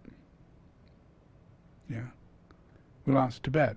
Why? Because he went to a meeting to talk to China when they wanted to start a revolution. And instead of being able to understand where they're coming from and stand where he's coming from, like the Panchen Lama did, and be able to make an agreement that would allow the two to come together and work out the differences. Yeah. But the Dalai Lama wouldn't do that. Yeah. He would lie. He would say, oh, I really like you. Oh, we're really a lot alike. Oh, yeah. He would say that to this head of the Chinese government. You know, and then he'd go back and he'd say, oh, he was terrible. You know, he hated me. I don't like him. You know, it's not what you think. We don't want that. We need to get a war. We need to get military. We need to get weapons. So if you look at Kundun, the movie Kundun, you'll find the child Dalai Lama has lamas who have machine guns and bazookas strapped to their body. Yeah. Because this is where the previous Dalai Lama and the present Dalai Lama, they're the same person, yeah, carried over into this process, a military process, a very left spin kind of process. And that was very well aware in the Chinese government. Yeah. This is, you know, it was about negotiating history and getting back true history to bring it back right. You know, because imagine the Japanese come to China and take over a whole country, and they're a little bitty place called Japan. How humiliating could that possibly be? You lose your entire empire. You no longer have an emperor. Oh, wow, that is a shock in itself too. Yeah, and you're taken over by the Japanese. Holy crap. Yeah, and you're the poorest people on planet Earth, and the largest number of people on planet Earth, and everybody, including your own emperor, has used you. Yeah, and for the first time, they're coming out of it in 1950. The first time. Yeah, that they're thinking democracy, they're thinking the opportunity of potentiality of America. They loved America. Yeah, but this left-hand path took over. Yeah, and he lied. And Mao, you know, everybody thought he was the greatest thing since Coca-Cola, but in reality, he was a Maoist. Yeah, and he was focused upon destroying people. Yeah, just by using them. Yeah, yeah. Every single level of human being was to be used. Yeah, like a communist dictator would do. It went from democracy to communism, and he lied. He wasn't telling anybody that he's going into communism or that this is communism. It became communism. He drew out a manifesto, and it became everybody after they elected and felt he was like the leader of the time. His issues came forth. Yeah, and it was horrible, just like Trump. Yeah. So we have these things that come up from previous lives. They recycle themselves. Yeah, we have a Dalai Lama that comes up, and he's really Genghis Khan reincarnated. And they recycle themselves. All these people are desire of power. And they use people, disempower people, in order to gain their power, whether it be kings, queens, emperors, dictators. They all are previously incarnated and in a cycle of reincarnation, creating the left-hand path. Yeah. And now all of China is where coal is being used, and it's wiping out everything. And we're trying to come out of that. But we have a guy who loves Chinese, you know, the Chinese dictator reality. And it's a good idea to have a lot of coal, just like China. Yeah. It's a good idea to do the things that they do in Korea, you know. Go ahead and kill people, you know, as part of your prison scenario. Yeah. Left-hand path, every single bit of it. And yet we don't have a right to choose that. Yeah. We're being sucked into it. And that's a governing scenario, and that energy of a governing scenario is what slows down the world and can destroy it. Yeah, it's a focus of a one world government. Yeah, and it's not good. It's not right. Yeah, and this process of, you know, Trump wanting to be, you know, just like Putin, you know, his whole life. Putin is going to be in charge his whole life. The guy in Korea is in charge his whole life. The guy in China is going to be in charge his whole life. And Trump wanted to be in charge in his whole life. A one world government. Yeah. It's not a religious thing. It's a cult that comes from previous.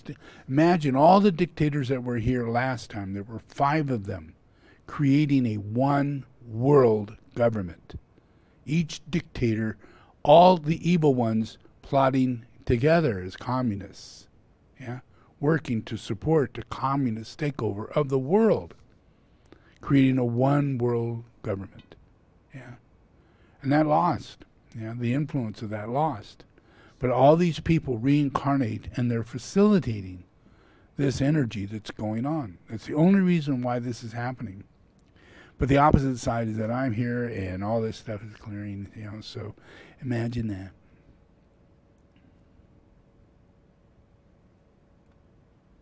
Yeah, so let's pray just a bit. I'm just pointing out one thing, a couple things. In this, in all this left-hand spin, you know, and the process of Tesla and the process of the masters and the process of sciences, we know the pyramid, but yet no one understands it. There are energies in it, but yet no one understands it. There are processes of getting free energy and magnetic levitation, all kinds of things that we have the ability to develop, but we can't because we're too dominated by the left-hand path. The dominating lower mind, yeah, and that affects humanity dramatically. Yet it makes us available toward these people, you know, when they're coming out, and when we have a choice, we're drawn toward that choice, and we're not sure because we don't have enough people of good nature to choose from, like the presidency. Who's going to be Hillary Clinton or Trump? That's not a good choice to be going by. You know, you think of Clinton and all these conspiracies. Murder, what? You really want a president that you're not even sure whether or not they murdered a lot of people? You know? And all the things that might else had gone on, no one really cleared yet. No one knows. So there wasn't much opportunity for us to choose from.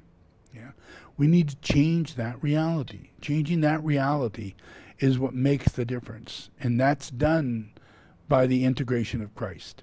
Yeah, Christ has a science, elevates the planet by awakening the temples on the planet and creating a soul integration for the nations to be healed and awakened. And that, when that happens, as that energy moves forward, it allows people reincarnating to come in larger numbers. Like, nobody wants to die. Yeah, nobody wants to die. But initiates die on schedule. They may be 33 years old and having the time of their life. But tomorrow they die. And they don't know it. Yeah. A lot of high initiates live 30, 34, 40 years, and that's it. And then they leave. Yeah. And they have all kinds of things that makes them die. Yeah. But it's not because they're a bad person or anything like that. It's because they have a life right after that they're going to do. Yeah. And it's a matter of, you can't imagine how hard it is to gather people together at the right time, being the right people, because no one wants to die. Everybody wants to hold on like crazy. Yeah. But the process of death comes and goes. You never know when you're going to die and how you're going to die. Yeah. So the process, imagine that humanity in their state of reincarnation, it's really about awakening the people in the light to come back into the light, to incarnate. It's not like we have a choice to stay unincarnated, but through my science, I have the ability to wake people up before they die. And then when they reincarnate, they're much more awake, and the world is able to go along with a plan that follows the right-hand path. So right now, not a lot of people want self-driving trucks.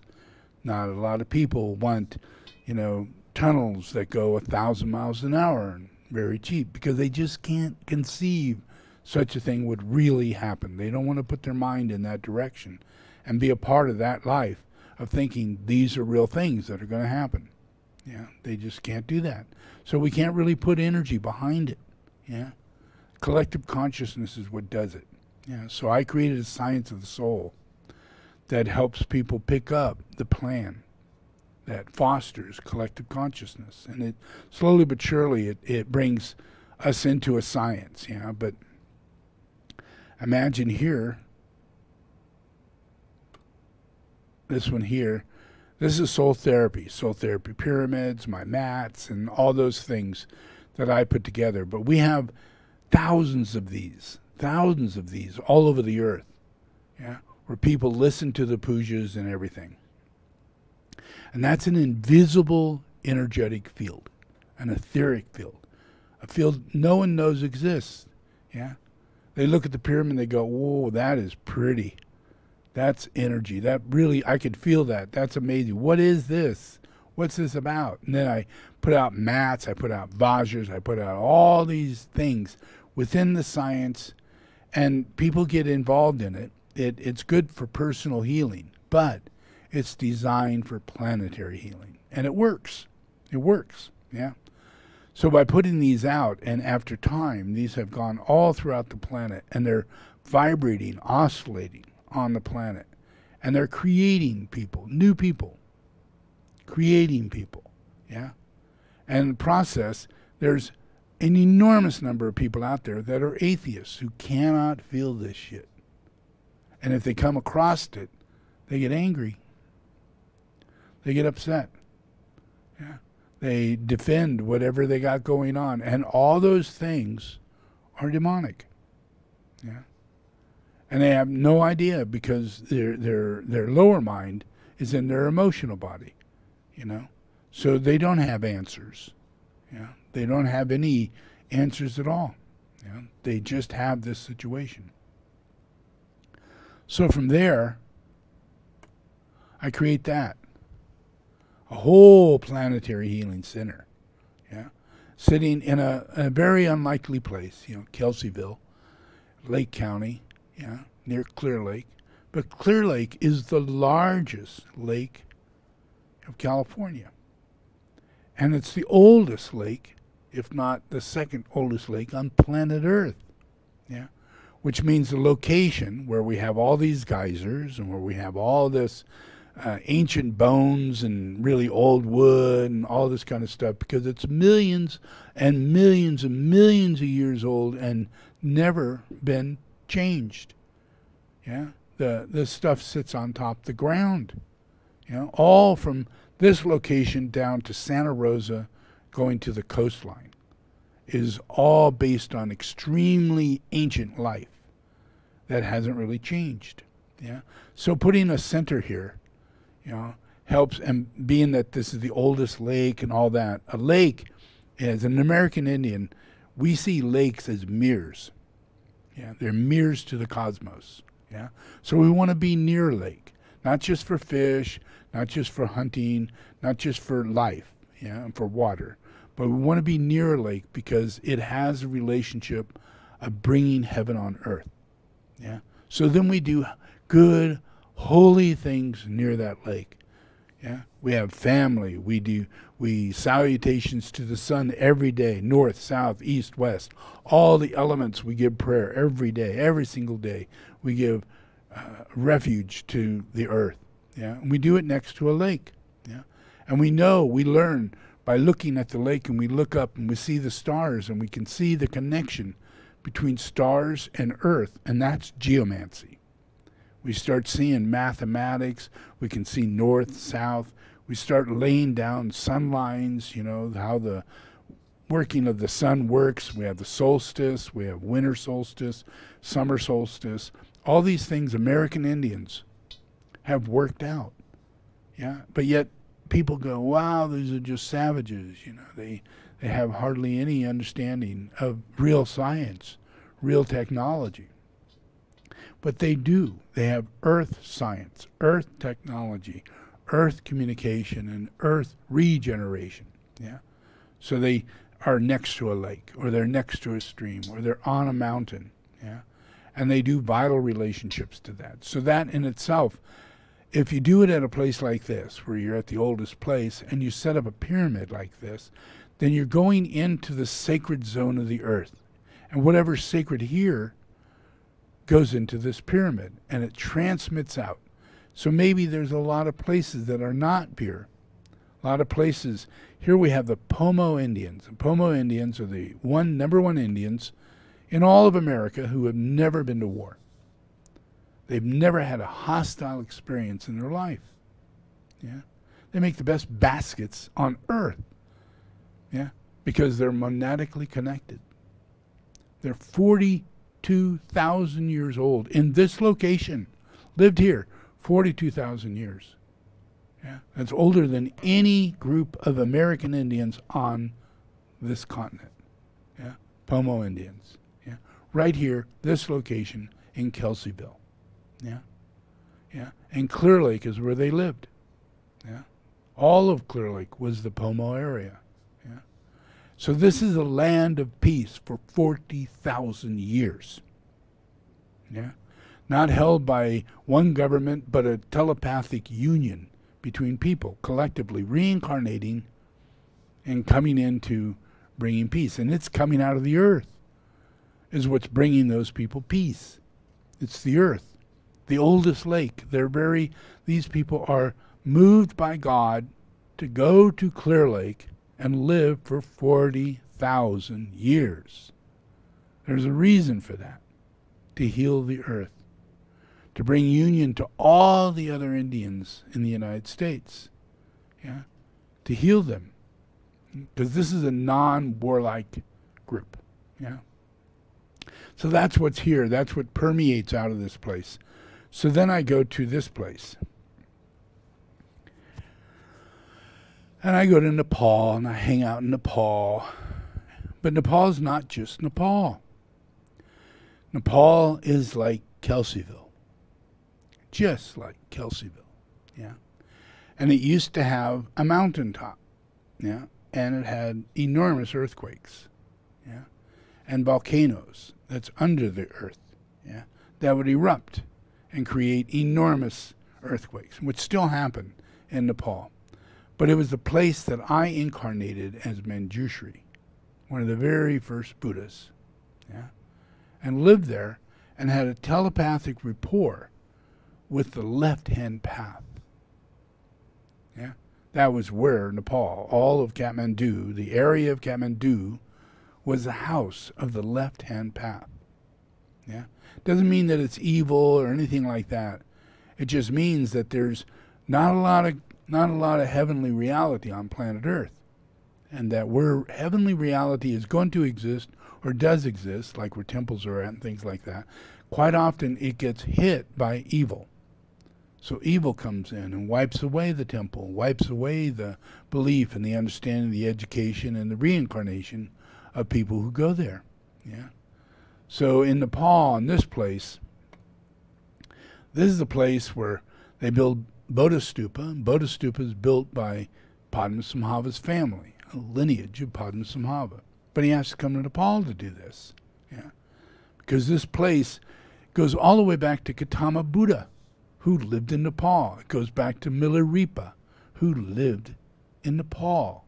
Yeah, it goes back to Padmasambhava, who lived in Nepal.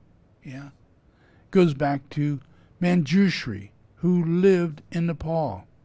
Yeah, and it was Manjushri. My incarnation is Manjushri, one of the very early Buddhas.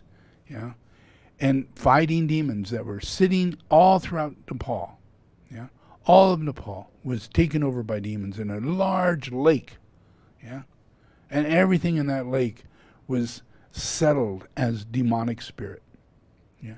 But in all of it was holding back the holiness that was hidden in the lake, yeah, which is the Nagas, yeah. And no one could relate to that because the demons were so much. They were in the caves, they were in the mountains, they were everywhere, and they were in the lake. Yeah, so you couldn't really go in the lake. You really couldn't walk the land or the mountains because the demons would curse you and you'd live a terrible life. Yeah, and you'd die horribly. Yeah, So for many times, incarnations would take place. Gautama would incarnate there. Before Gautama, he incarnated there. By the time he was 16 years old, he had to give his body to these tigers in order to reduce the amount of evil karma that was on that land. Manjushri had to actually create an earthquake so immense that all the water left the lake and killed the demons. And it left them laying there dying. Yeah, there was no way for them to survive. And the only ones that survived were the Nagas. And they would regenerate and reincarnate as Dakinis. Yeah. So that was an evolution that we didn't have on Earth. We had suppressed elementals, yeah, that were Devic. Yeah, in an evolutionary, from animal to human to angelic. This is how we whirl. That's how manifestation works. Like you can see birds. Birds are an angelic process of the evolution of mankind. They used to be, you know, dinosaurs. I mean, come on. Yeah. So it's an evolutionary aspect of the angelic quality that's going from left-hand spin to right-hand spin. Does that make sense? Yeah. So all of this, the same thing is happening in Kathmandu, and all that over there, we see a lot of all the temples and all the history of Buddhism and all, because it comes from this long warfare of bringing peace on earth. You know, the incarnations would come to do that. So here I am now in America, yeah, in Kathmandu, or not Kathmandu, but in Kelseyville. But yet I have monasteries in Kathmandu. I'm recognized as all my previous lives, Milarepa, Manjushri, all these in Kathmandu. Yeah. So that blessing is waking up the planet. Yeah.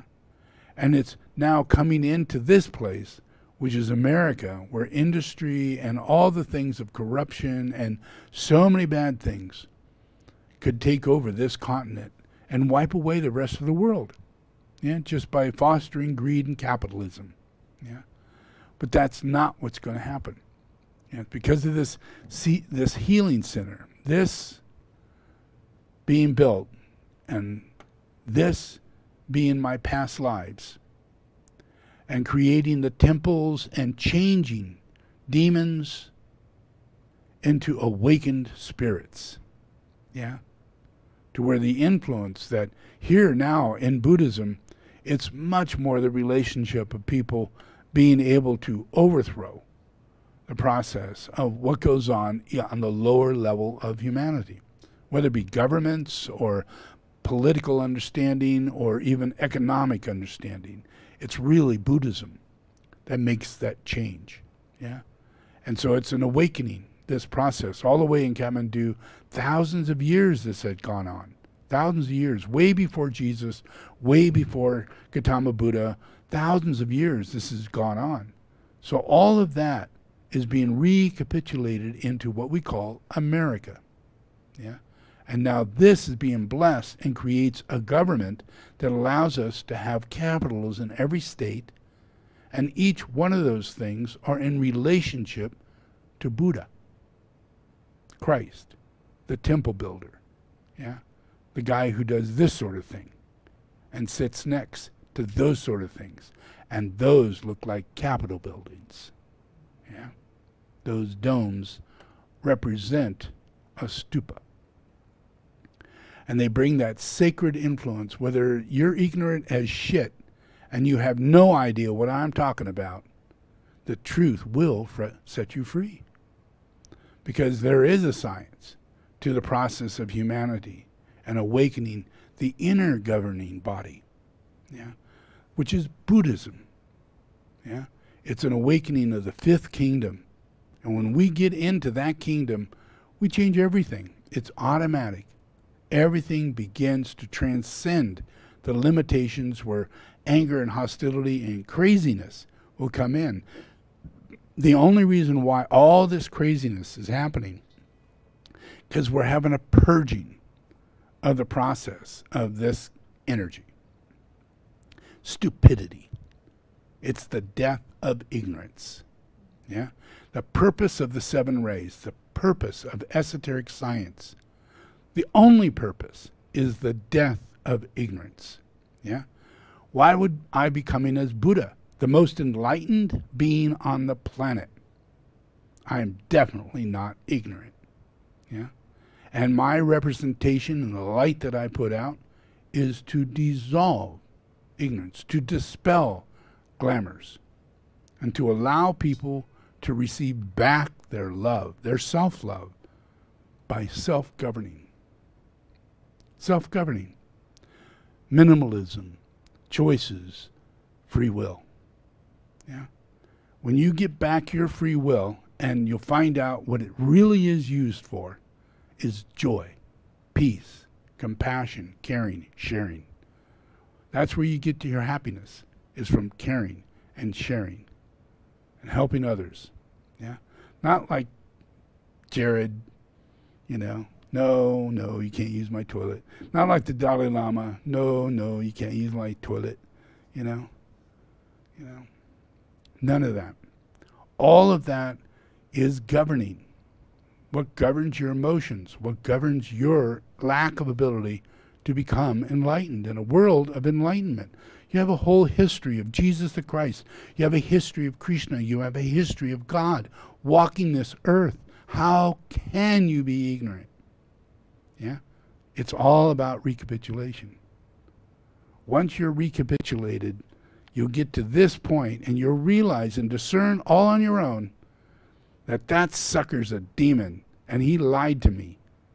And those demons got in me and I believed it because I was just like him. Yeah?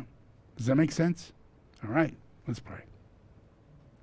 We shall pray now, or forever hold your peace.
Key.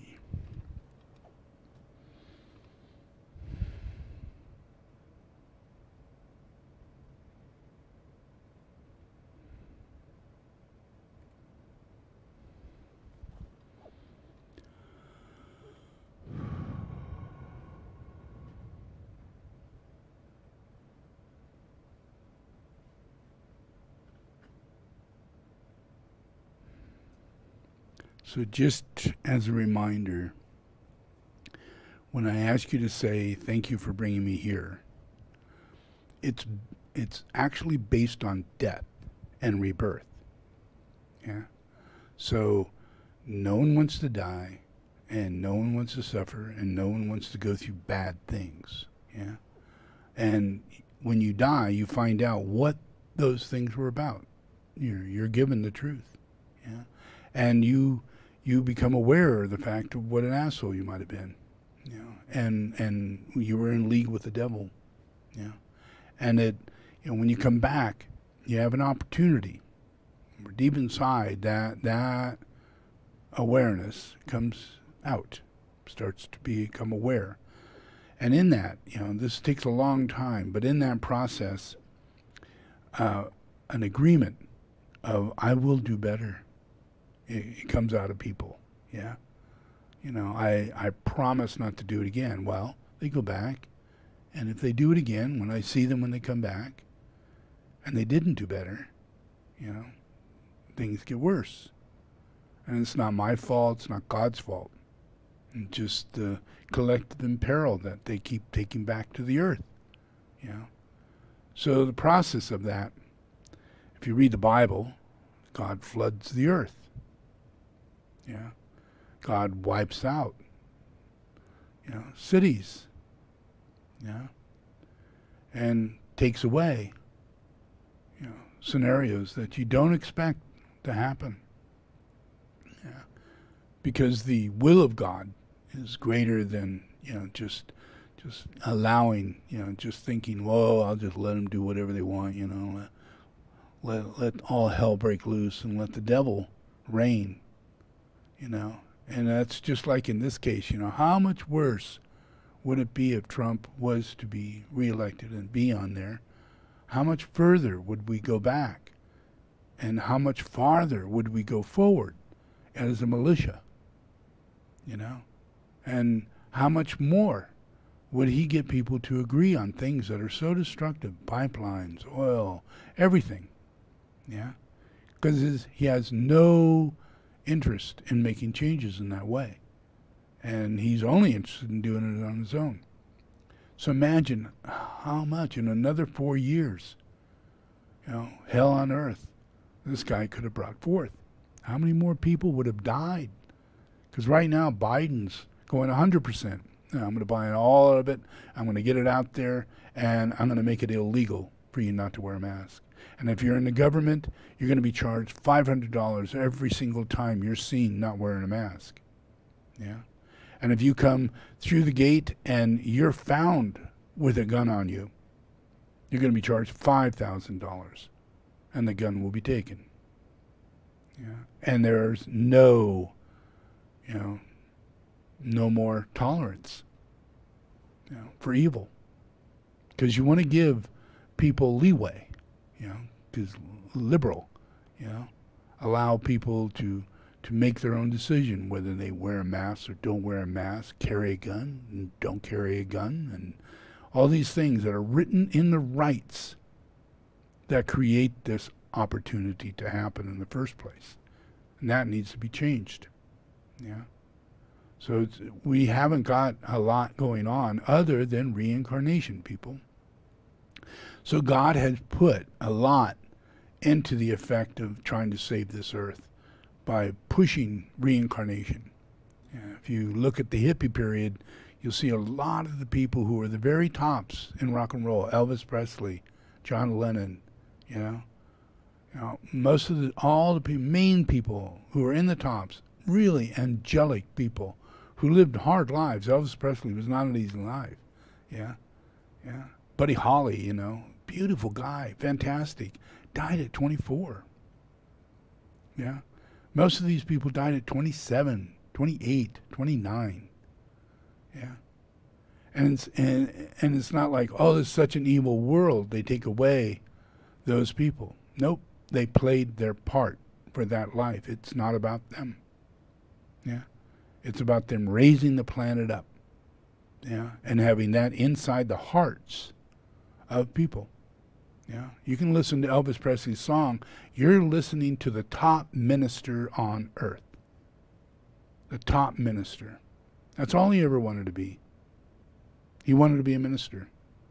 Yeah. He wanted to sing in a choir. On his own, he never sang any other song than God. Yeah, that's all he did was sing to God, praise to God. And he loved it so much. Yeah. There isn't, John Lennon, his whole process was God. And he got to a point to where he didn't believe in God at all anymore because of the relationship he was in. But because of right relationships, we know the Beatles, and we know the outcome of love. What happens when people love each other, care for each other, do for each other, work together, get creative, and what comes out of that? It's amazing. Yeah. So we have a whole series of a generation that created music that elevated humanity, beyond our anybody's wildest dream. And all saying, peace on earth, it's a new day, it's a new dawn, it's a new world a-coming, all these beautiful lyrics that let's end the war, I can't do it again, put down our guns, all those beautiful lyrics, and everybody sang to it. They were number one. Yeah. And that's our heart. We are all very much in love with love. Yeah, we take it very easily if it's provided correctly. Yeah, if it's presented in a good way. Yeah, without it really ripping us apart. You know, that you're all wrong and you got to change and all these things. But if you give ceremony and you give invocation, you create an evocation. And that's the science. Yeah. So all these people incarnate and then they come back. Yeah. And they came and went, and that was in the 60s. Yeah. John Lennon left in what, 81? Was that 81? I think it was 81. Yeah. Yeah. Elvis Presley, 1977. Yeah. Buddy Holly, 1952. Yeah. That's a lot of people. Yeah. And all those influences that were brought into those lives were Rinpoches. Extremely high, ceremonial, high beings, you know, that took a new incarnation in a new place to be a part of a collective consciousness in people. Yeah. Thank you, God, for bringing me here. Yeah. That's their process. Yeah. It's not a process of the way we think of it. You know, so when I'm telling you, repeat after me, thank you, God, for bringing me here, it's to help you understand how death works and how reincarnation works. And that's where the will of God sits. Yeah? You know, so we all have to be really at peace with death. Yeah? Not against it, not afraid of it or anything like that, because that's God. Yeah? And we have to be really at peace with our incarnation, yeah, because that's God. Yeah, we may think once we're incarnated, it's our choice. Everything's our choice. Color of clothes, male, female, all that's our choice. But it's not true. It's just like life and death, and it's in the in-between place. We lose it. Yeah. So our process is to receive through recapitulation the efforts that came through this cycle of all these people that incarnated with me. These people that Elvis Presley, when he incarnated, he was just 10 years ahead of me. Yeah. And John was just 4 years ahead of me. Yeah. Everybody was pretty much, we're all in the same cycle, same generation. Yeah. And we're an enormous lot of people that manifested. And it was all about God putting us on earth. And everybody started talking about God. Yeah? A relationship of God and love and peace and harmony and all this kind of good stuff. Let's end war. You know? Let's bring about a better political reality. Let's not hate each other. Yeah?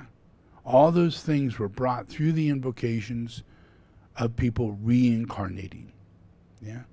And when they leave their body, that impression, whether it be Elvis Presley or anybody, Jesus Christ, everybody, when you leave your body, it radiates out. Yeah? And it goes back into a cycle, into life. Yeah? So that person's going to reincarnate. And our life in that future is all about the blessings that that person brought now in this life and is now bringing back in the next life. So then we start seeing things and we don't understand as to why things are happening so wonderfully, so fast. Because we lived through a generation of saints. And we weren't aware of it. Yeah.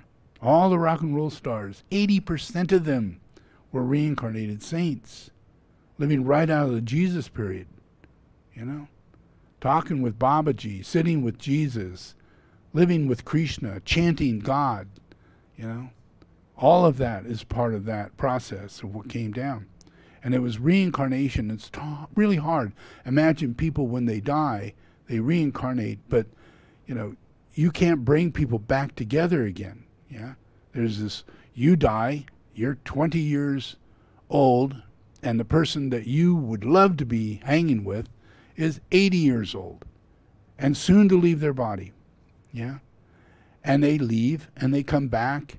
And then you get to meet them, you know, maybe when they're 18 years old, but now you're 55 years old, you know. So there's this big chasm between right relationship.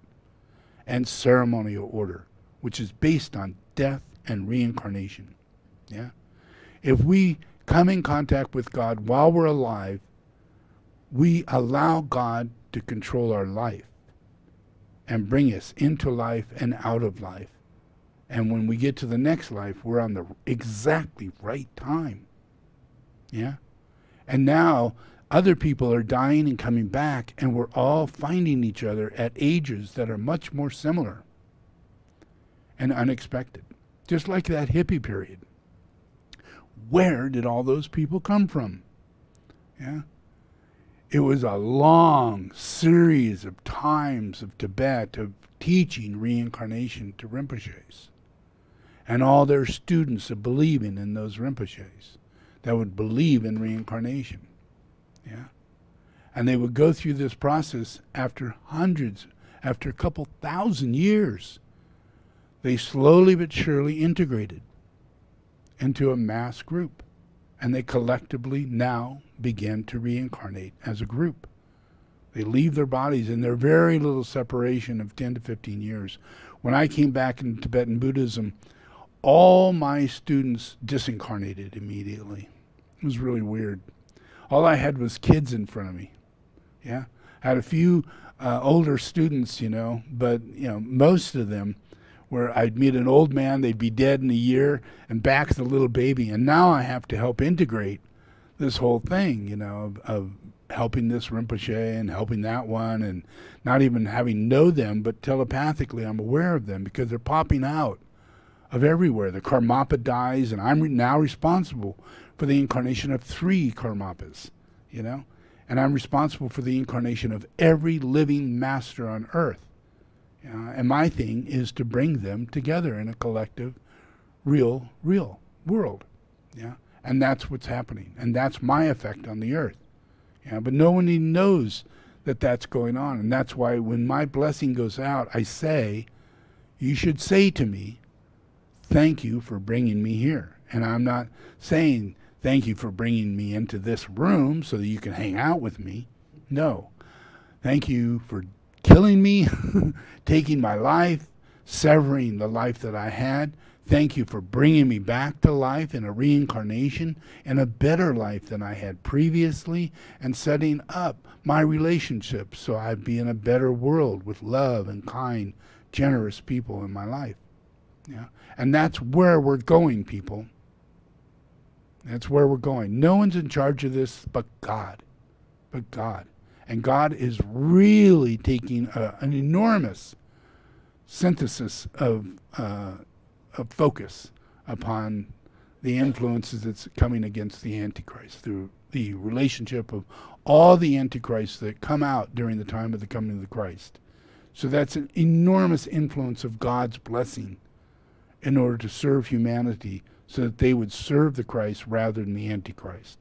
It's a real testament of humanity's thank you, God, for bringing me here. And God is willfully putting out a lot in ways that you would not expect, and not in any way that would harm you, but in ways that would change you so that you could take the soul, bring it into your body, and you can live a longer life. Yeah? It's better than having to die young so that you could reincarnate with people you're better off to be with, because none of you agree with the soul. If you agreed with the soul, you would be allowed to live for hundreds of years, and you'd never miss anybody. You'd find everybody throughout your life. Yeah? And then when you die, you'd very likely die at very similar processes. Yeah? Yeah. So let's pray. Thank you all for coming here. Yeah. Okay, repeat after me. Lord Jesus the Christ,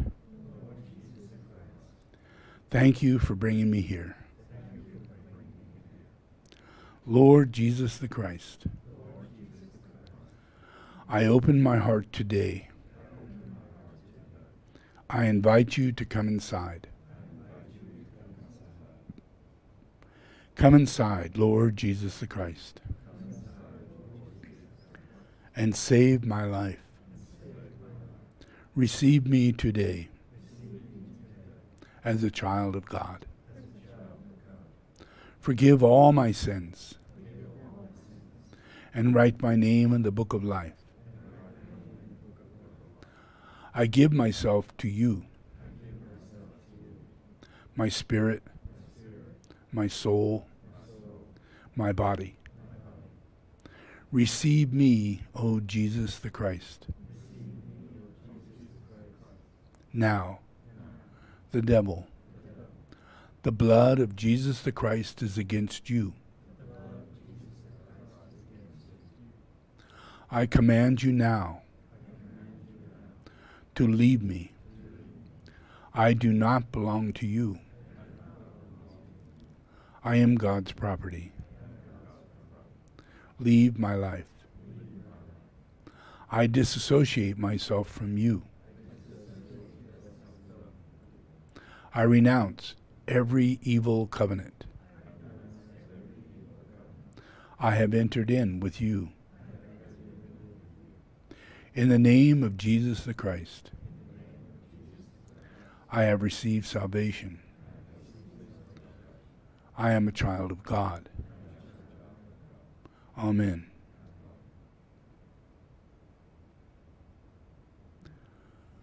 Okay, so now we're going to do puja. This is a great invocation.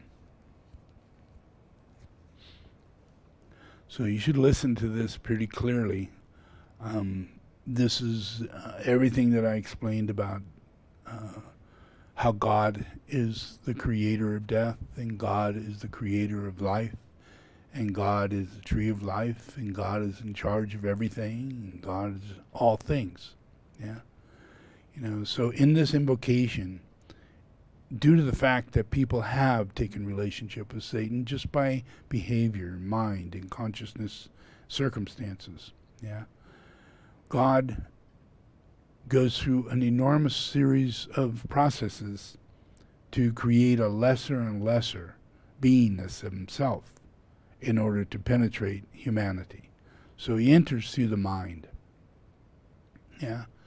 And just like I do, you know, I talk to you, you know, I say things, I show you things, because I can't get into your emotions. I can't get past your physical way of thinking.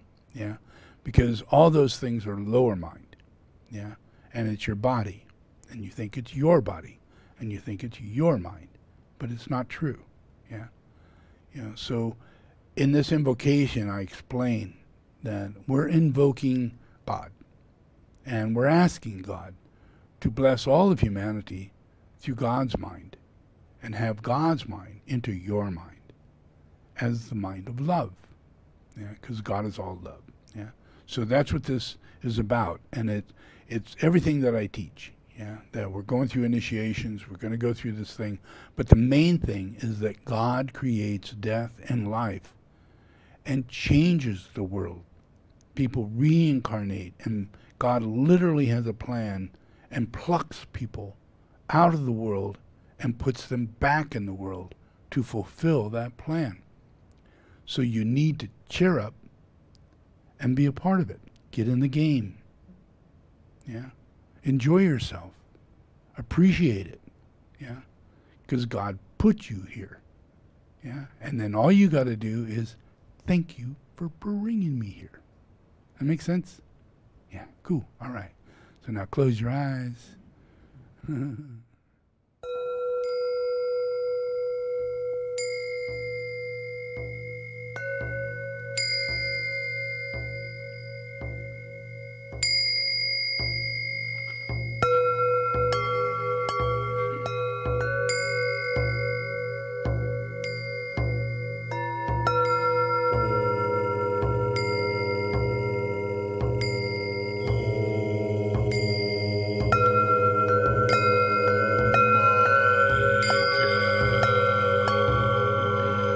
Let the forces of light bring illumination to mankind.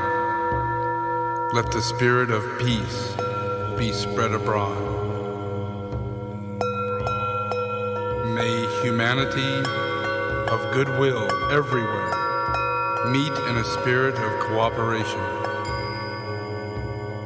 May forgiveness on the part of all mankind be the keynote at this time. Let power attend the efforts of the great ones. So let it be, and help us do our part.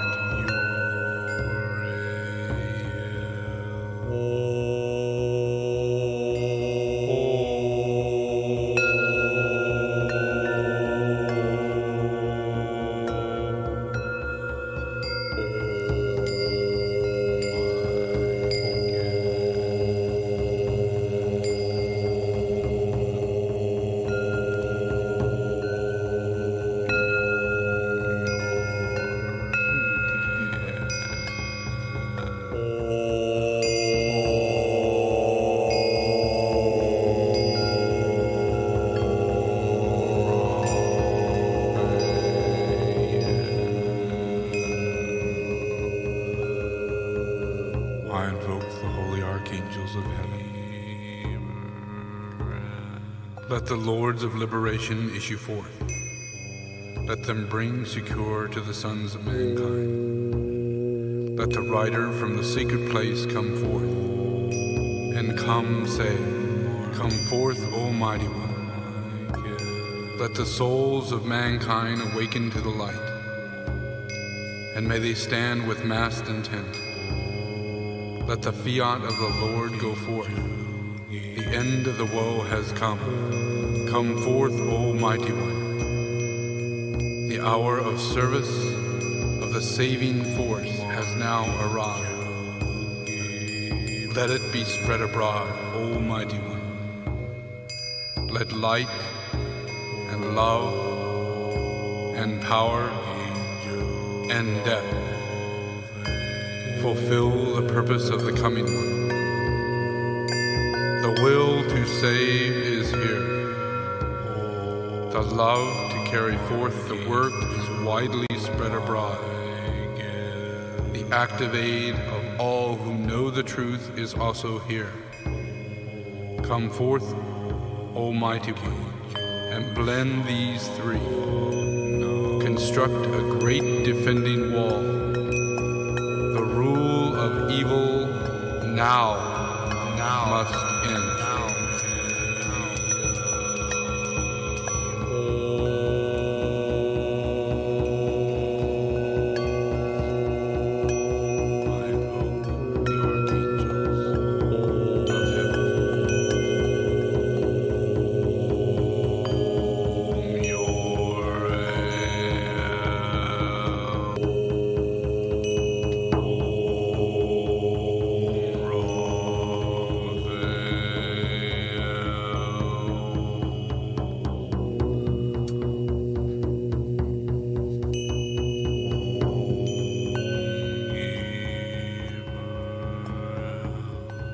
From the point of light within the mind of God, let light stream forth into the minds of mankind. Let light descend on earth. From the point of love within the heart of God, let love stream forth into the hearts of mankind.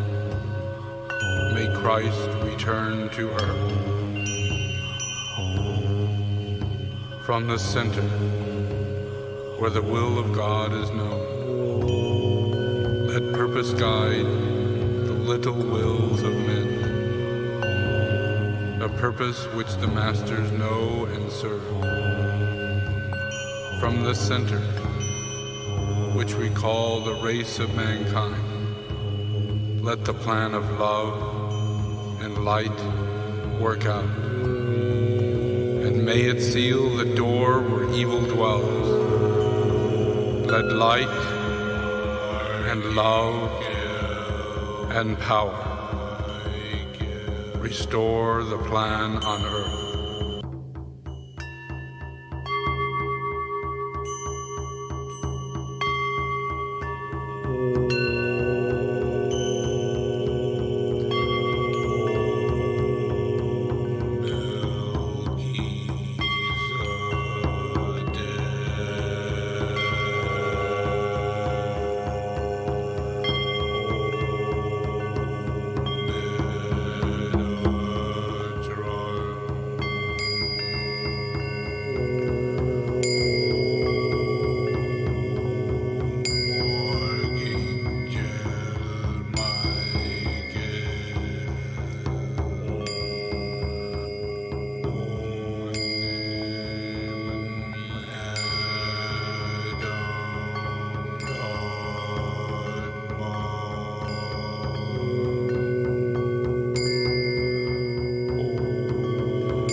I am one with them. I seek to love, not hate.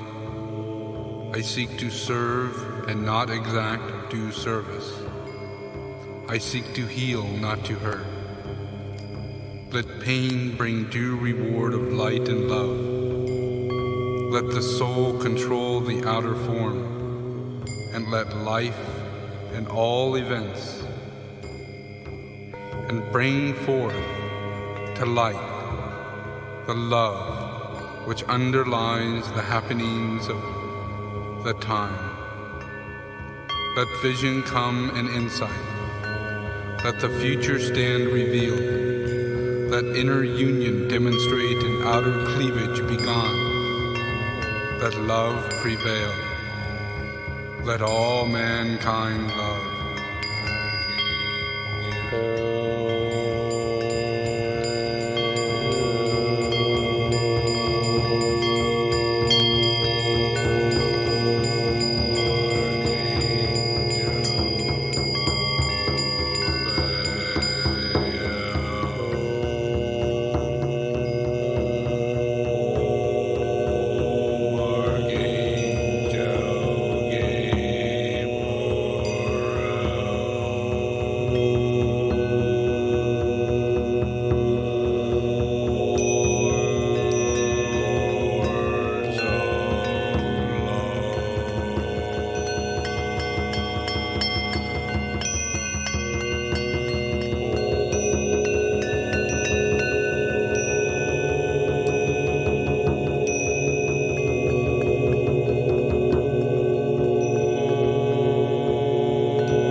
Okay, just relax.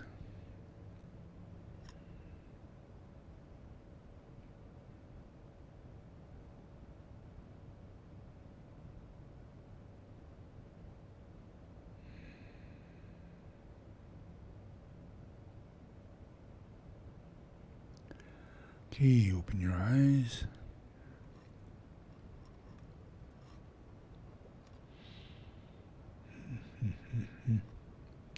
All right. That's it, folks. Have a nice evening. Yeah. Enjoy. Things are changing in dramatic ways. And things are going to happen in very dramatic ways. You know, and you need to support people to wake up and be calm. You know, do not use your emotional body. Yeah. Let it relax.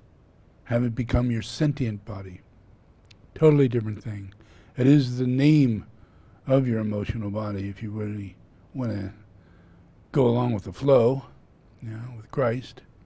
It's not an emotional body, energy and motion. It has nothing to do with anything like that. It's a sentient body. It raises everything up. Yeah? It sees. It does not have prejudice. It sees. All things are sentient. All things. Machines are sentient. Animals are sentient.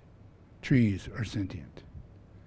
And your emotional body is the only thing that knows that because it's sentient. Yeah? And every tree you go near has an emotional body. A sentient body. Every animal has a sentient body.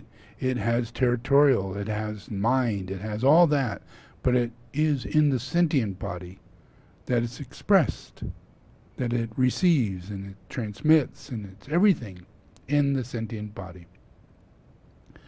You know, so in an esoteric way we have different terms for things, and we don't even use the term emotional body.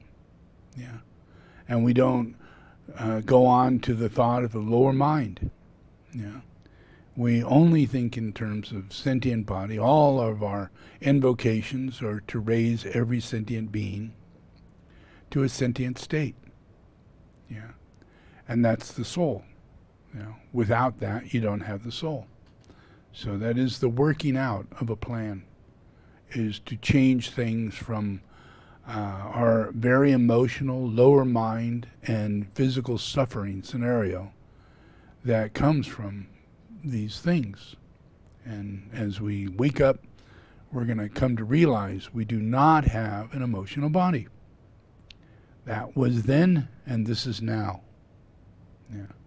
And when we finally wake up into this fifth kingdom, you know, it is a kingdom without an emotional body. Doesn't mean that we don't get passionate. Yeah. Doesn't mean we don't love things. Yeah. Doesn't mean we don't get all excited when something right happens and we're so joyful and blissful and all those things. Those are sentient qualities. They have nothing to do with your emotional body. They would not trigger you to slap somebody. They would not trigger you to think prejudiced thoughts of someone just because you have a biased mind. And you have a tendency to project and assume, you know, faults in people, finding faults and assuming faults, and then using your whole entire brain just to think of faults.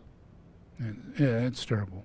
That is not a sentient brain, that is not a higher brain, and it's all emotional body, and lowering the brain down to the lower body. Yeah, and then it looks at everybody as a lower person. Yeah, and there's no way to not do that unless you wake up your sentient body, and that's what we're doing here. So enjoy. Yeah, I'm Buddha. I am from the fifth kingdom, yeah, and all of you are going to die and reincarnate and meet me there, yeah. And if you could do that while you're alive, I'd be even happier. But I'm not going to waste any illusion on the fact that that's going to, you know, be the way. Yeah. The way that it works is through death and reincarnation. It's a transmigration of the soul. It is the time that you do meet Christ. It gives you an opportunity for redemption. And when you come back, you repent. And you will live a life of a better option with many opportunities and circumstances that you'll find yourself to be the better person than you've ever been, the better angel that you've ever thought you'd be, yeah, and that the world is a much better place. Enjoy.